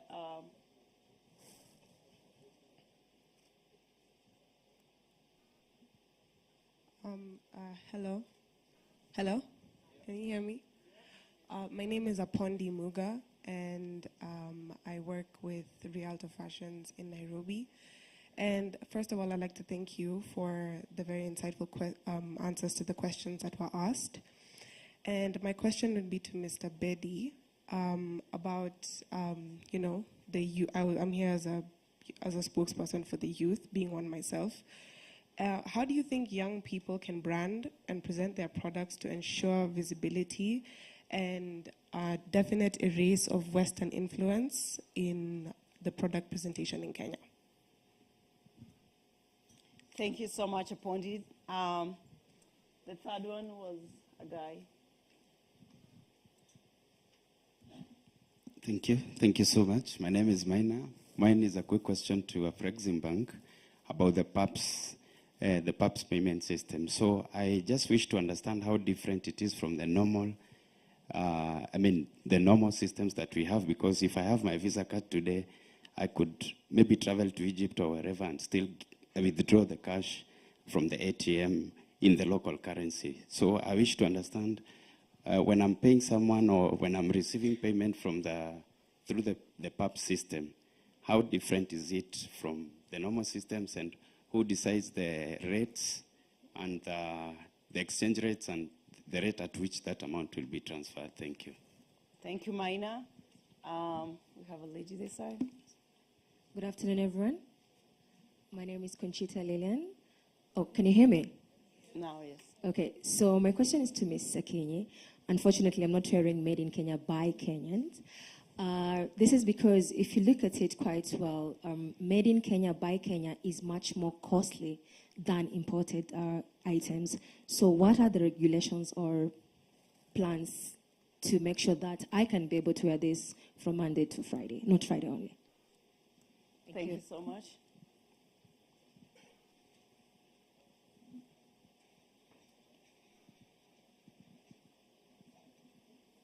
Good afternoon, everyone. My name is Pamela Hago. I'm the Commissioner of Customs, responsible for movement of your goods across Africa. I'm here on behalf of Commissioner General, Mr. Humphrey Mulongo, And I just want to share with you one or two tips on movement of your cargo within Africa and what we have done so far to facilitate you in terms of trade. Number one, regarding the role of customs, we do not only collect taxes, we also play a role in trade facilitation. We facilitate your exports across Africa, and right now we are giving priority to exports because we really need that dollar.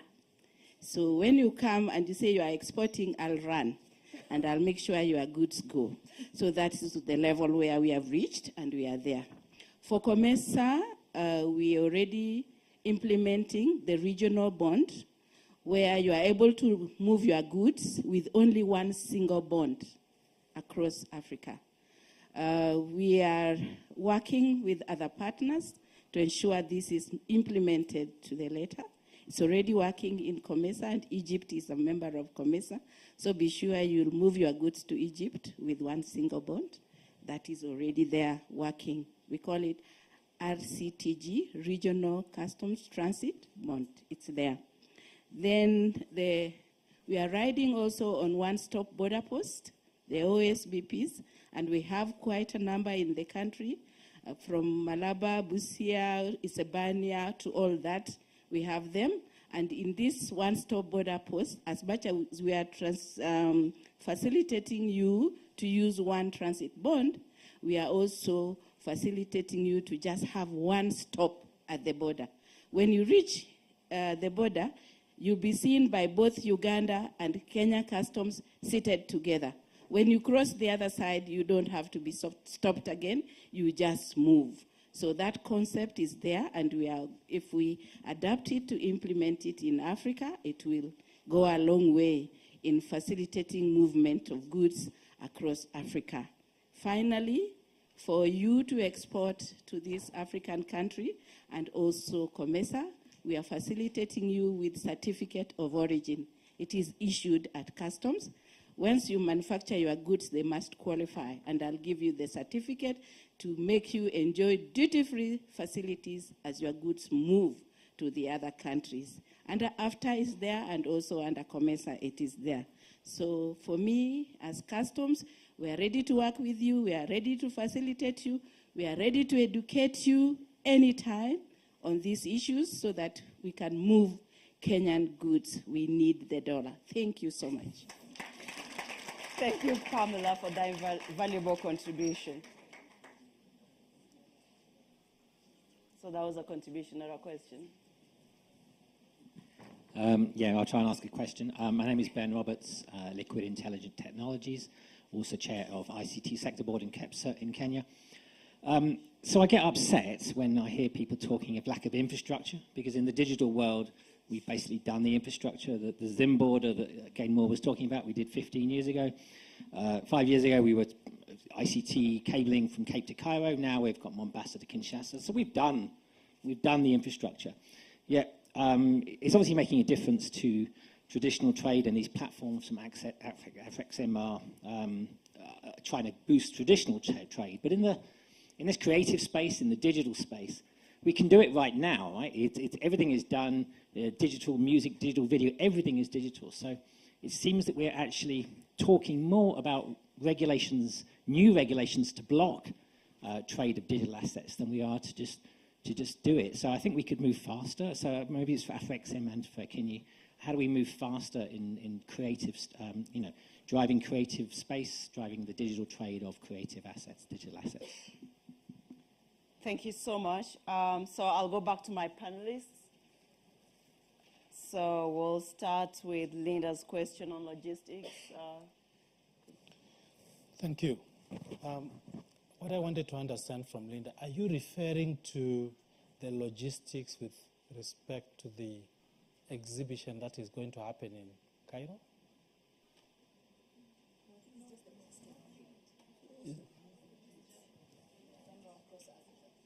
Okay.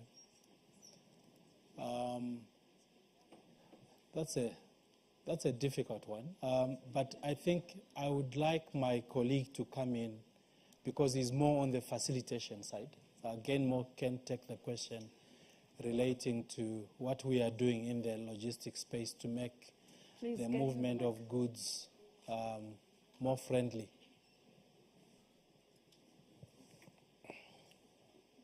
Yes. Okay, thank you very much. I think that was a very good question.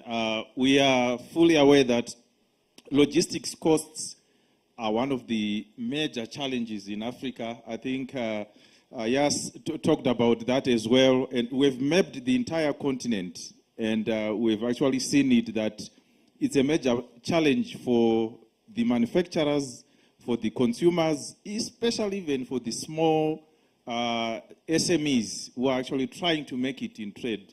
We even saw it in creatives. We were in Ghana, and they were trying to get even some textiles products from South Africa to Ghana.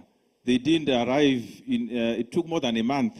And then the cost, they were just bringing in a few quantities. The cost that they ended up paying was it was actually killing the business. Then they even stopped importing from Africa. They said it's better to bring it from Asia. So we've seen that, and at the bank, what we're actually trying to do is we are working on, that is actually one of the reasons why the bank introduced a trade facilitation department where we actually engage with the government to address some of these bottlenecks. Some of the bottlenecks are probably caused by inefficient customs, inefficient borders. East Africa has done very well in terms of improving these logistics, but in other regions, there's still a lot that needs to be done. We also are actually supporting the construction of one-stop borders. We are using digital technology to break down the barriers, actually, to ensure that we reduce the costs. And we are also implementing what we call the border market infrastructure. It's an initiative that is looking at all the trade facilitation challenges across the corridors. So we map all the challenges and we put the requisite infrastructure, whether you need a one-stop border post, whether you just need to automate and put technology. There's one case that we actually studied. I will not mention the guilty countries, but they're in Southern Africa. To move 1,200 shipments from that country to another country in the same region, you actually needed close to 800,000 pages of documentation. And then if you are now crossing another border, you multiply that by 3. So these are the inefficiencies that we have, and the cost we are putting on consumers, on small players. So we also do a lot of advocacy, engaging with the government, engaging with customs. They've now become our #1 friend, and they've been actually facilitating. They've actually realized that their job is not actually only to collect the dollar, but to facilitate the collection and the people to be able to earn that dollar. So we've got a range of trade facilitation initiatives that we are implementing to reduce the trade and logistics cost. Some of the things requires actually putting in place the roads, the infrastructure, but we've also, as part of I didn't have time to talk about it, the Africa Trade Gateway, we're actually putting in place an initiative that we call a Pan-African e-logistics platform that is going to coordinate all the logistics. We're talking about the DHL, Aramex, all these. We are working with all these people, Kobo 360. In Egypt, you've got, I don't know, what do you call them? There's Lorry. So there are many of these logistics players that we are working with to reduce the logistics cost. Thank you. Thank you so much, Dr. Gainmoy. I could see Pamela smiling when you talked about the partnership with the customs. Just. Thank you very much. I think the question was very apt. We're talking about the African youth, and we're talking about the maiden age on the continent being 19. So we are the youngest population in the world if you look at our average maiden age. So to me, that's a great opportunity for us. As a people of the continent of Africa, we can either make this youth a very productive society, and if we do nothing, we can make a very destructive society. I think the decision lies in this room. Obviously, we want to make this youth a productive society, and we need to nurture them to make them productive. So if you look at the numbers, 1 in 4 people in this planet by 2050 will be African. So our population is growing. We have a young population, and 33% of the working age population in the world is going to be African. So if you see a continent of 1.4 billion people, and 2050 is not so far away, we're looking at about 27 years from now, we are 2.5 billion people. So to me, it's just a serious opportunity.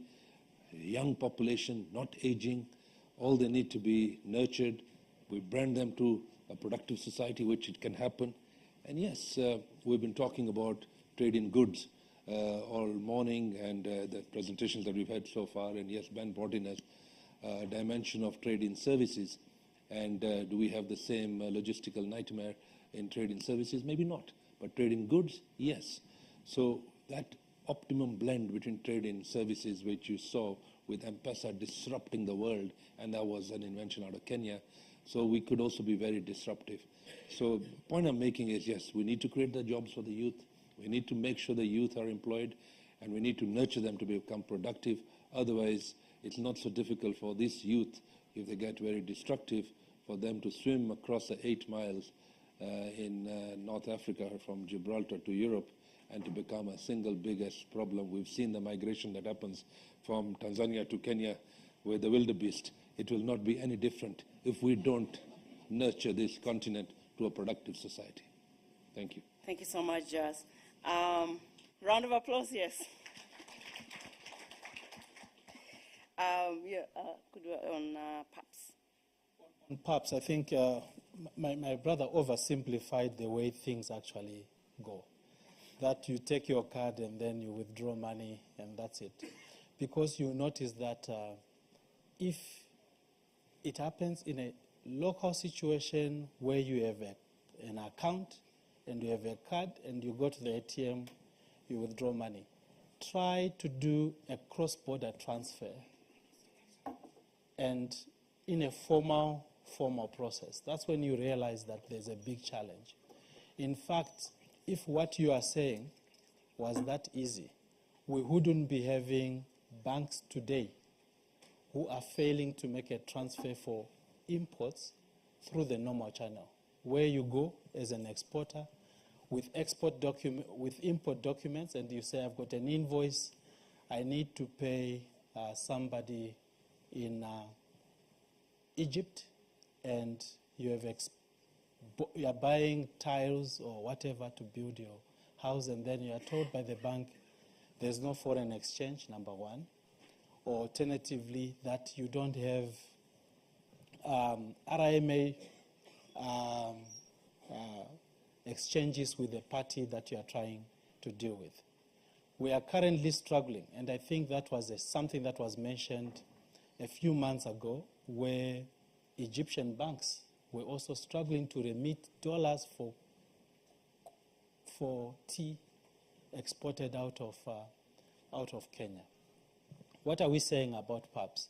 What we are saying about PAPS is that we set up an institution where we want all central banks and as many commercial banks as possible to sign up to PAPS. What will happen is that I will keep, if I'm an importer in Kenya, I am dealing with an exporter in another African country. We enter into an arrangement, we agree, you will pay for your goods at a price of X. That's equivalent to Kenya shillings 1,000 bob.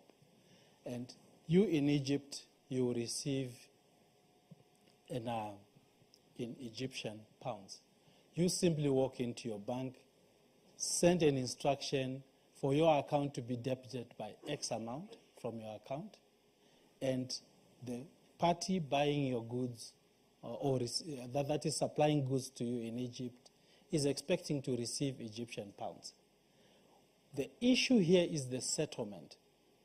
The settlement will be done by the central banks ultimately, considering what is the net position after all the trades have been done. That's what we are doing under PAPS.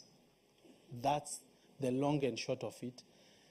As countries trade, we find that probably Kenya has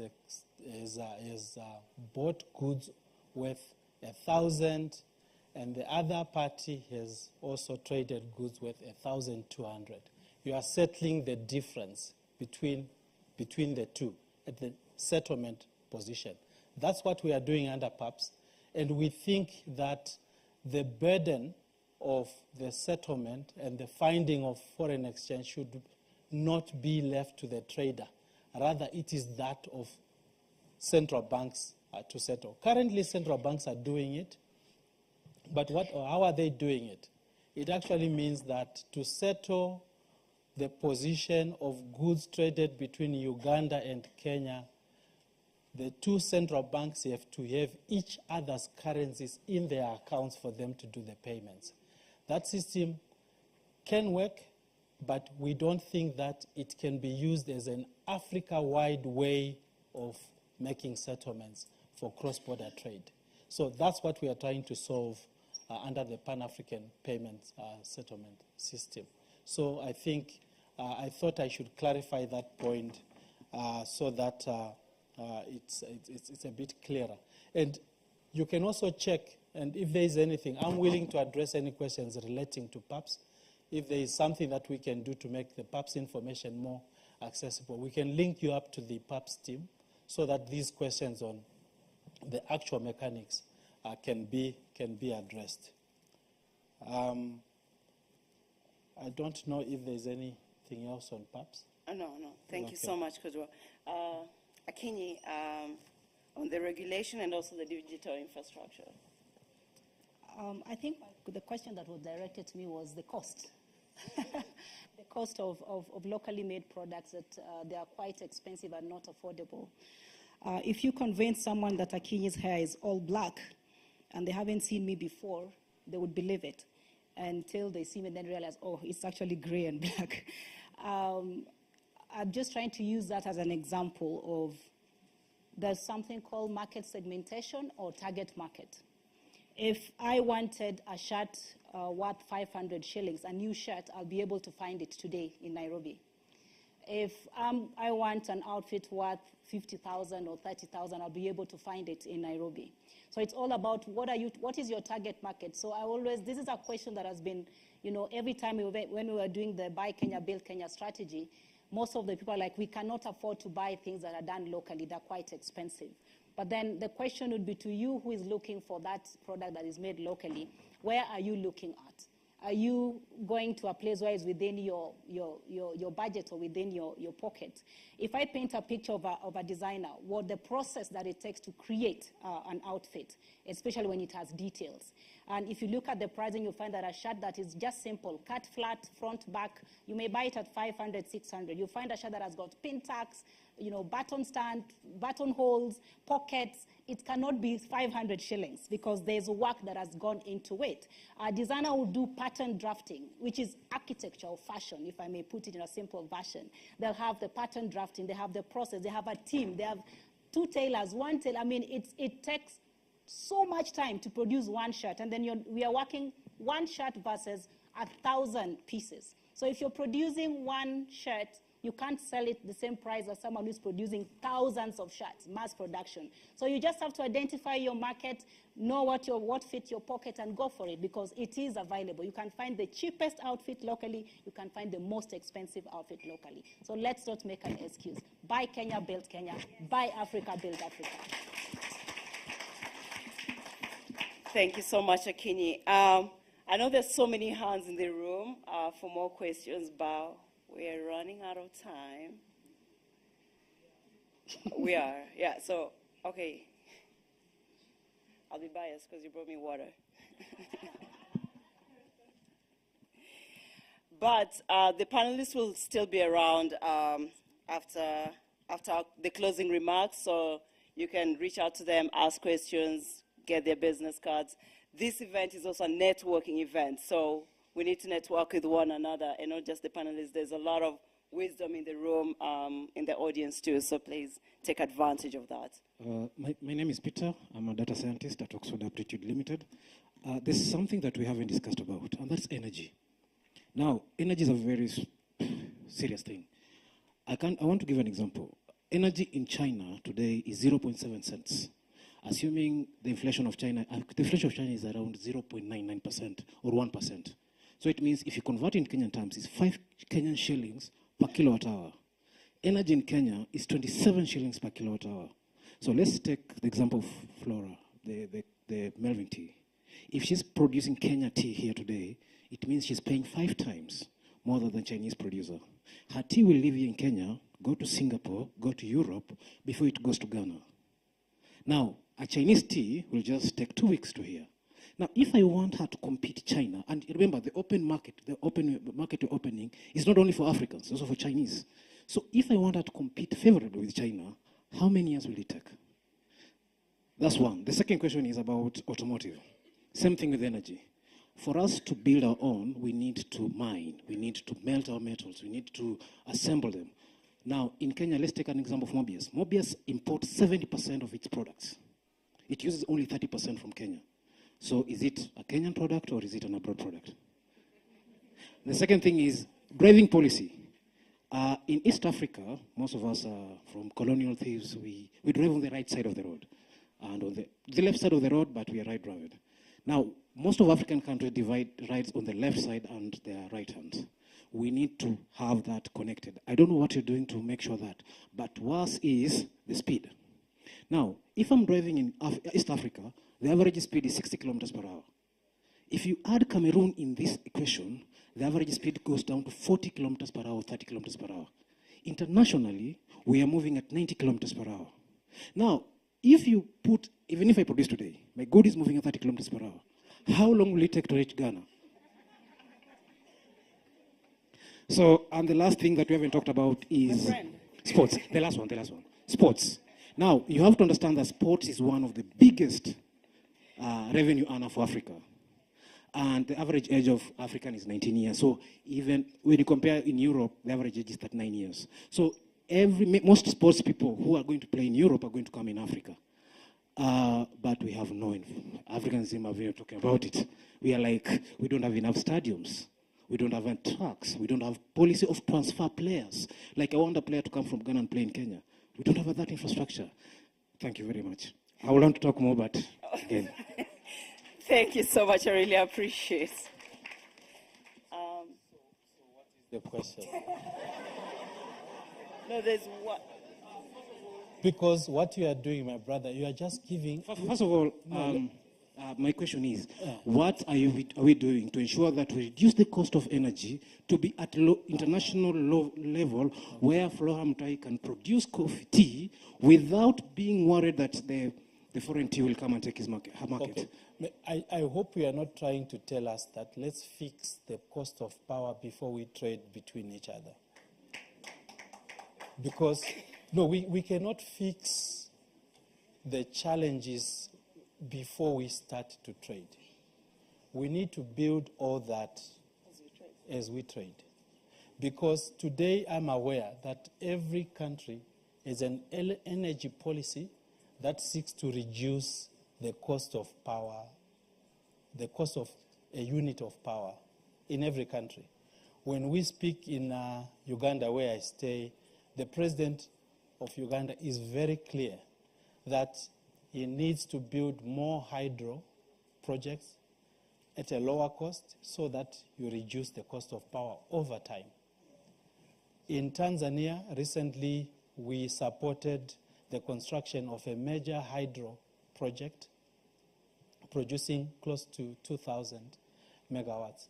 And that will feed into the East Africa and the SADC power pool with the hope of reducing the cost of power as we move along. So we need to build the infrastructure for power generation.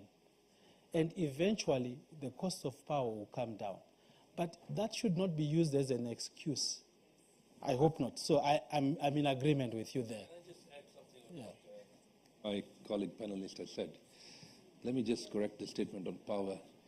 Kenya's power is not 27 shillings a unit. It's actually 22. And if you divide that by 150 shillings or 148 shillings, which is today's exchange rate, it's actually back to where it was at 14 US cents a kilowatt hour. So there is no increase in the cost in US dollar terms, because you were comparing it in US dollar terms. The same amount of the power price has gone up, devaluation of currency actually levels it out. But more importantly, I don't think that is the discussion that we should be having. The discussion we should be having is Kenya and Africa leapfrogged in the digital space with M-Pesa and everything else, and we were the ones who actually fed the world with a new technology of doing business on the digital platform.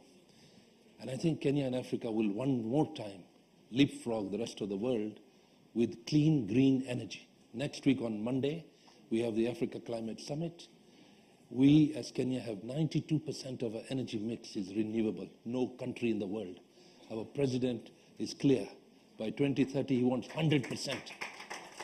So imagine a shirt that says that this shirt is made using green energy, and there's a global revolt against fossil fuels. You'll be the only one selling.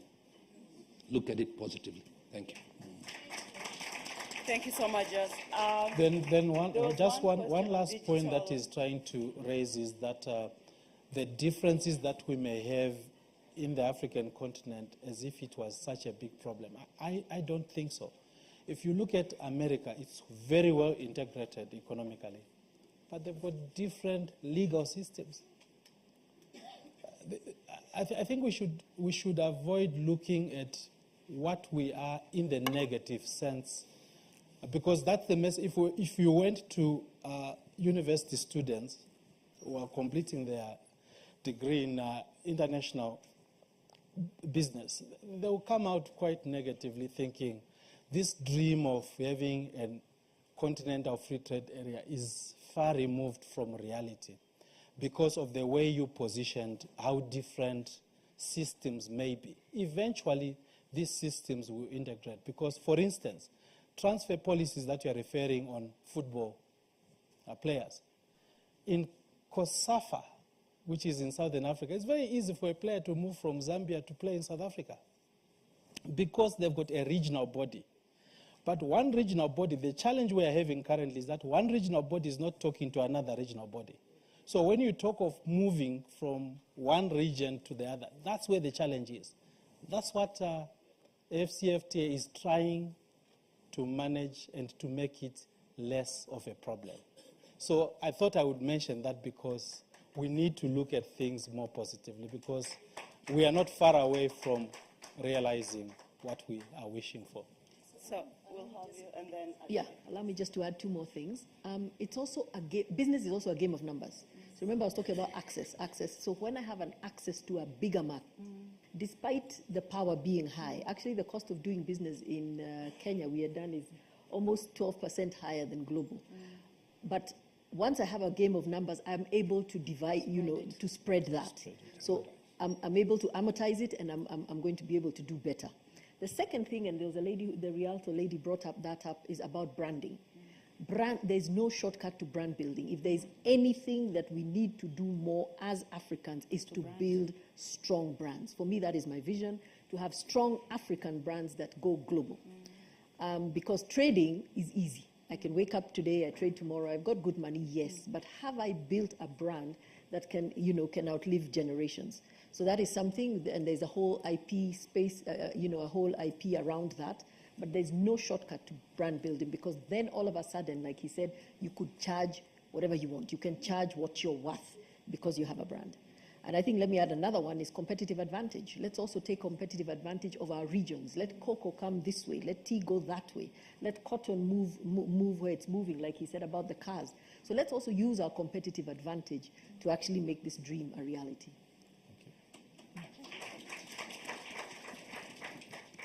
Thank you.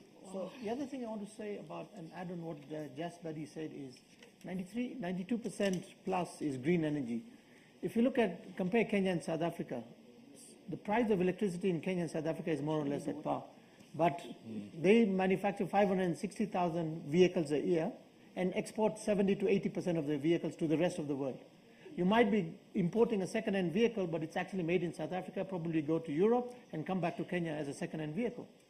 So it's not only about power price, but it's volumes, and how do we become globally competitive in terms of other incentives and efficiencies we have in Kenya.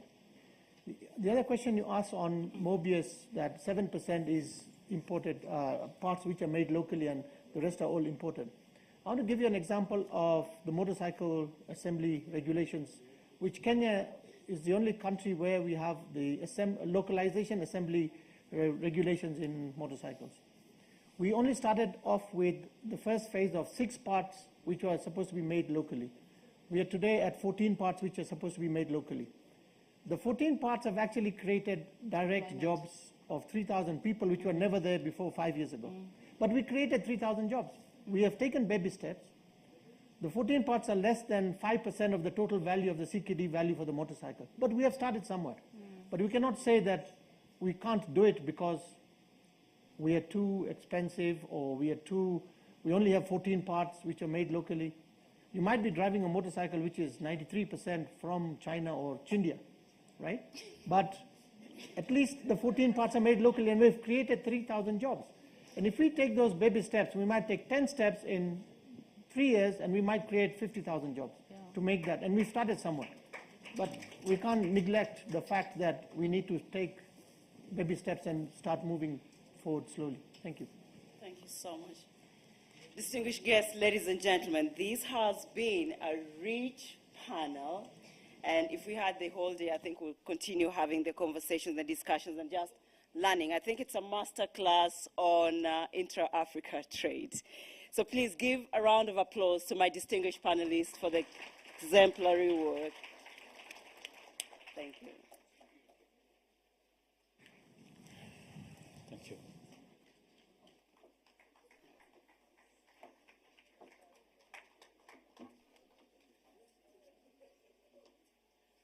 Another round of applause. Viva Africa, viva. Viva Africa, viva.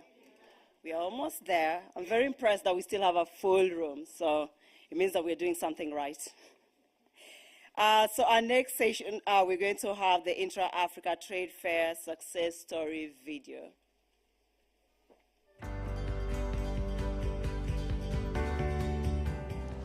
My name is Mohamed Diaby. I'm from Cote d'Ivoire. My company name is Zato Infex. So we specialize in the export of coconuts, but also in the processing of coconut into derivative products such as desiccated coconut, which goes normally for ingredients in different industries like chocolate manufacturers, biscuit manufacturers. So I think we all come to ITF because it's a platform where different countries mixed, and you have all the different African countries. And right now what we're trying to do is how to expand our product within Africa.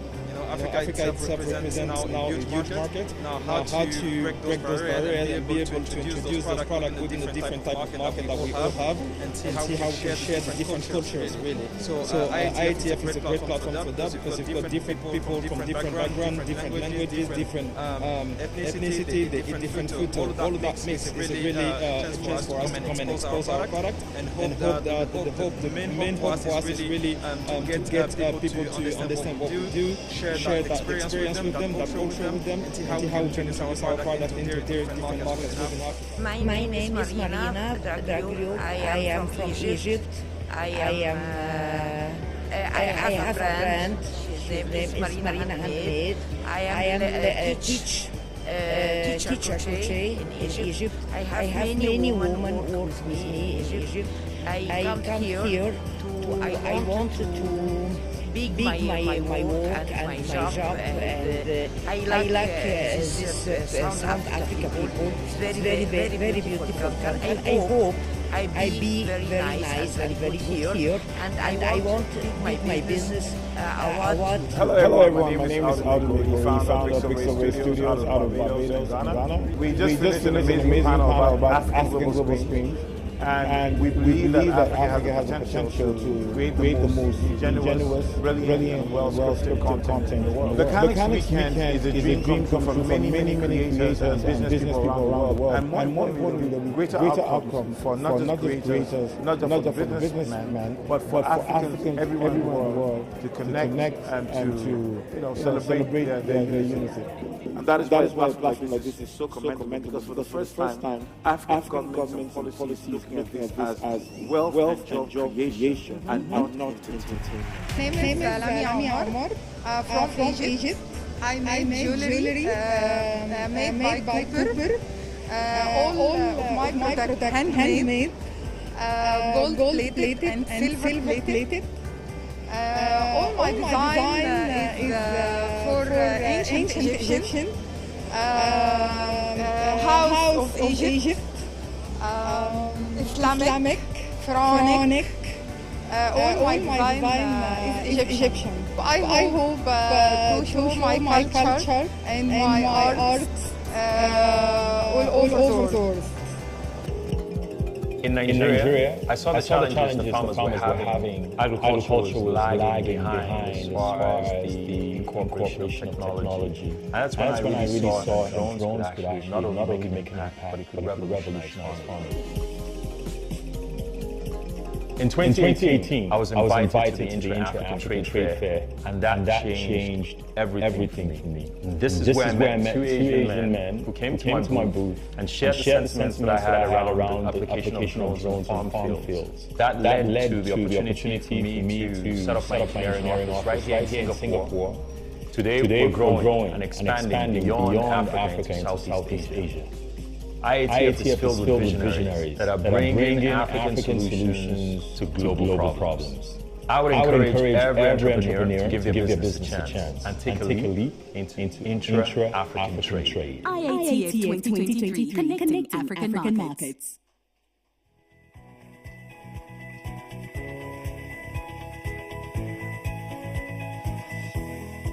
I hope you just heard we're bringing African solutions to the global problems. So it's not just about African problems. Distinguished guests, ladies and gentlemen, we are coming to the end of our morning session today. First and foremost, round of applause to all of you. You've been very active. Thank you so much. And then I also hope to see many of you, 3/4, or if not all of you, at the Intra-African Trade Fair that will be taking place this year in Cairo, Egypt, from the 9th to the 15th of November. So please, go online, start registering either in person or virtual. You'll still be counted, so you'll still be a participant. I'm standing between you now and the next session. We're going to have lunch for everyone after the closing remarks, so please stay in until then. And then we have a Canex and automotive meeting that will take place this afternoon in this room after lunch. And we have Miss Sharon, who will lead us into lunch with a performance, so you don't want to go away. But before then, please help me welcome on stage His Excellency Wael Atia, Ambassador of the Arab Republic of Egypt, to Kenya for the closing remarks.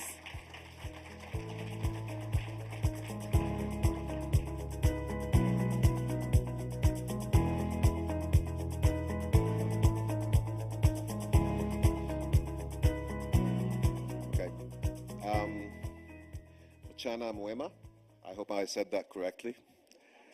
I'm still new in Nairobi, so I'm picking up a bit by bit.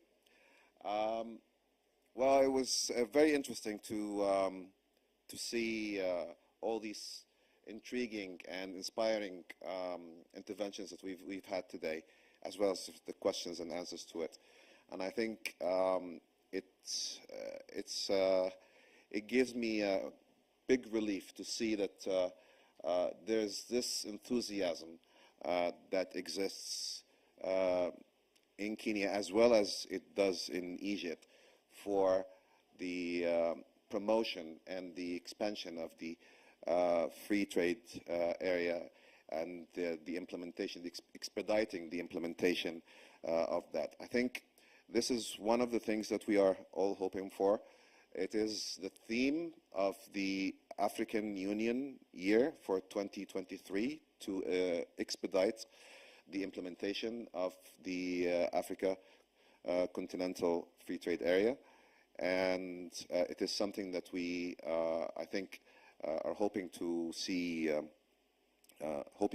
all of you in Cairo very soon. I would also like to commend whoever made this beautiful logo for today. And I think if you look at it, because I've been sitting very close to it, so I've been, all the time people were talking and I've been trying to interpret it. And I can see, it's the map of Africa with no borders between countries, but then the borders only exist around Africa, outside of Africa. So it's actually very telling that, what we need to do is to eliminate the borders, and in this context, the trade barriers between African countries. And then it will be Africa against the outside world. And then there's another thing, which I think is very also creative from whoever did this, is that they did not even miss to indicate that Egypt is actually hosting the third session of this, because Côte d'Ivoire, for logistical reasons, could not host it this year. So in order to keep the periodicity of the fair, so Egypt is hosting it, being the headquarters of Afreximbank. So it's actually, you can see also the arrow indicating why it was moved from Côte d'Ivoire to Egypt. So I really applaud whoever designed this, and this is, I think, one of the things that people early in the morning were talking about creative economy. This is very creative. Let me assure you, I think many of you have been talking to people before the session and in between, in the breaks, and people were asking me, so what about visas, and are we going to be able to get those easily to Egypt? Let me assure you one thing. Egypt last year hosted COP27 on the climate change, and we had 6,000 people from Kenya who obtained their visas in 3 weeks. So I hope there will be 6,000 coming from Kenya to the fair this year. So I think it's, but we are very much capable in the consulate here in Nairobi to issue as many visas as necessary to make sure that there is a successful participation from Kenya this year. However, let me tell you one thing also. Those who are really intending and determined to attend, they can just apply starting now, right after this session. Because simply, the visa is valid for 3 months. So if you apply now, it will still be valid at the time of the fair. So I think, don't wait up and cram up, 1 week or a few days before you travel to obtain your visas. That would, give us really sleepless nights at the embassy and consulate. I would also like to say why it is important that we are having this roadshow in Kenya. And I think this is, I'm borrowing this from the Afreximbank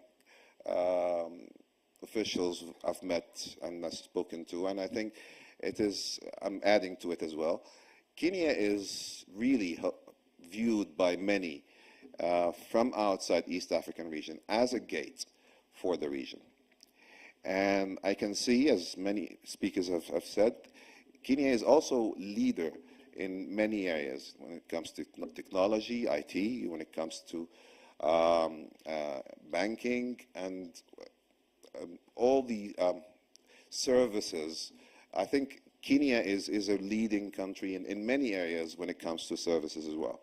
So, and that is lacking in many other countries. So, and to be able to have an economy based on services and developed ones as it is in Kenya, it's much easier to be able to work towards more industrialization, because then the infrastructure necessary for these industries to grow is already there. You have the banking system, you have communication system, you have the transportation system, and so on. So I think this is a real benefit and an edge for Kenya that it was very opportune that we have the Roadshow here.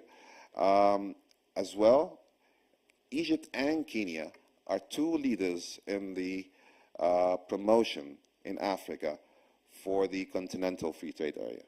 And we are really trying to push everyone to expedite the implementation of the agreement very soon. The African Bank is definitely providing a lending hand to us in order to be able to really achieve what we want to get there. Many of the services and products that they are affording to African countries, they've exhibited some of them today, briefed us, and maybe they could brief even more for those who would want more in-depth information. I think it is serving as an important tool for the speedy movement towards a continental free trade area. And with it, the borders will collapse, the thick borders will collapse, and if we need to, until we manage to break these borders and bring them down, then maybe for the time being we can start working on building a bridge between Cape to Alexandria. I think the bridge is Kenya in all ways, because Kenya is not only in terms of location, not only in terms of economy, as I said, not only in terms of facilities and services, but also the entrepreneurship that I found in this country that I think is very inspiring and would make this country take leapfrogs in achieving development and prosperity. I thank you.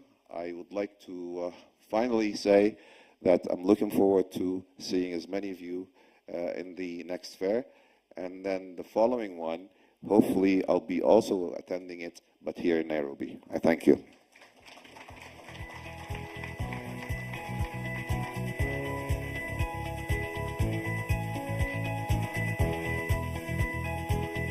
Round of applause for the ambassador one more time. Distinguished guests, ladies and gentlemen, I know it's very sad, but we've come to the end of our morning session. It's been an honor to serve as your moderator for the morning session, so thank you again for the wonderful opportunity. Thanks again to our distinguished speakers and the panelists. Round of applause. And thank you too for being very interactive and active throughout the morning session. So round of applause for you. Viva Africa, viva! Viva Africa, viva!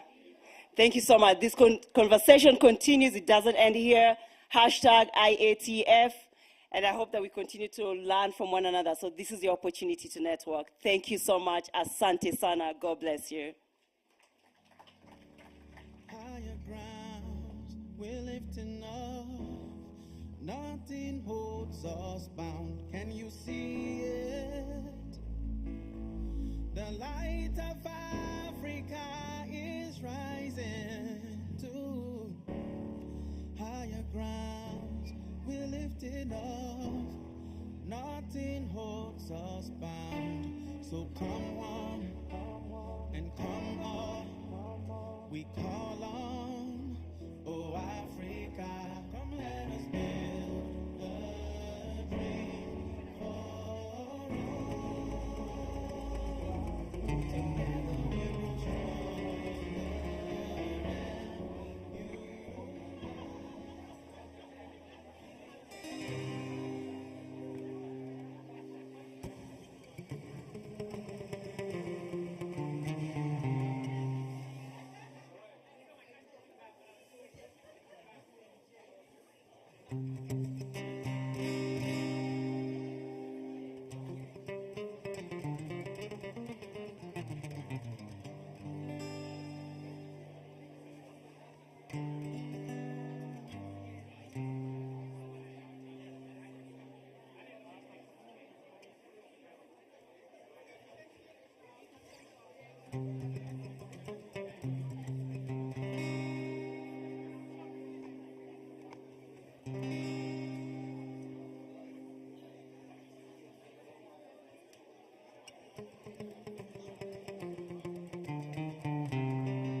Is it? Oh, no, it's on.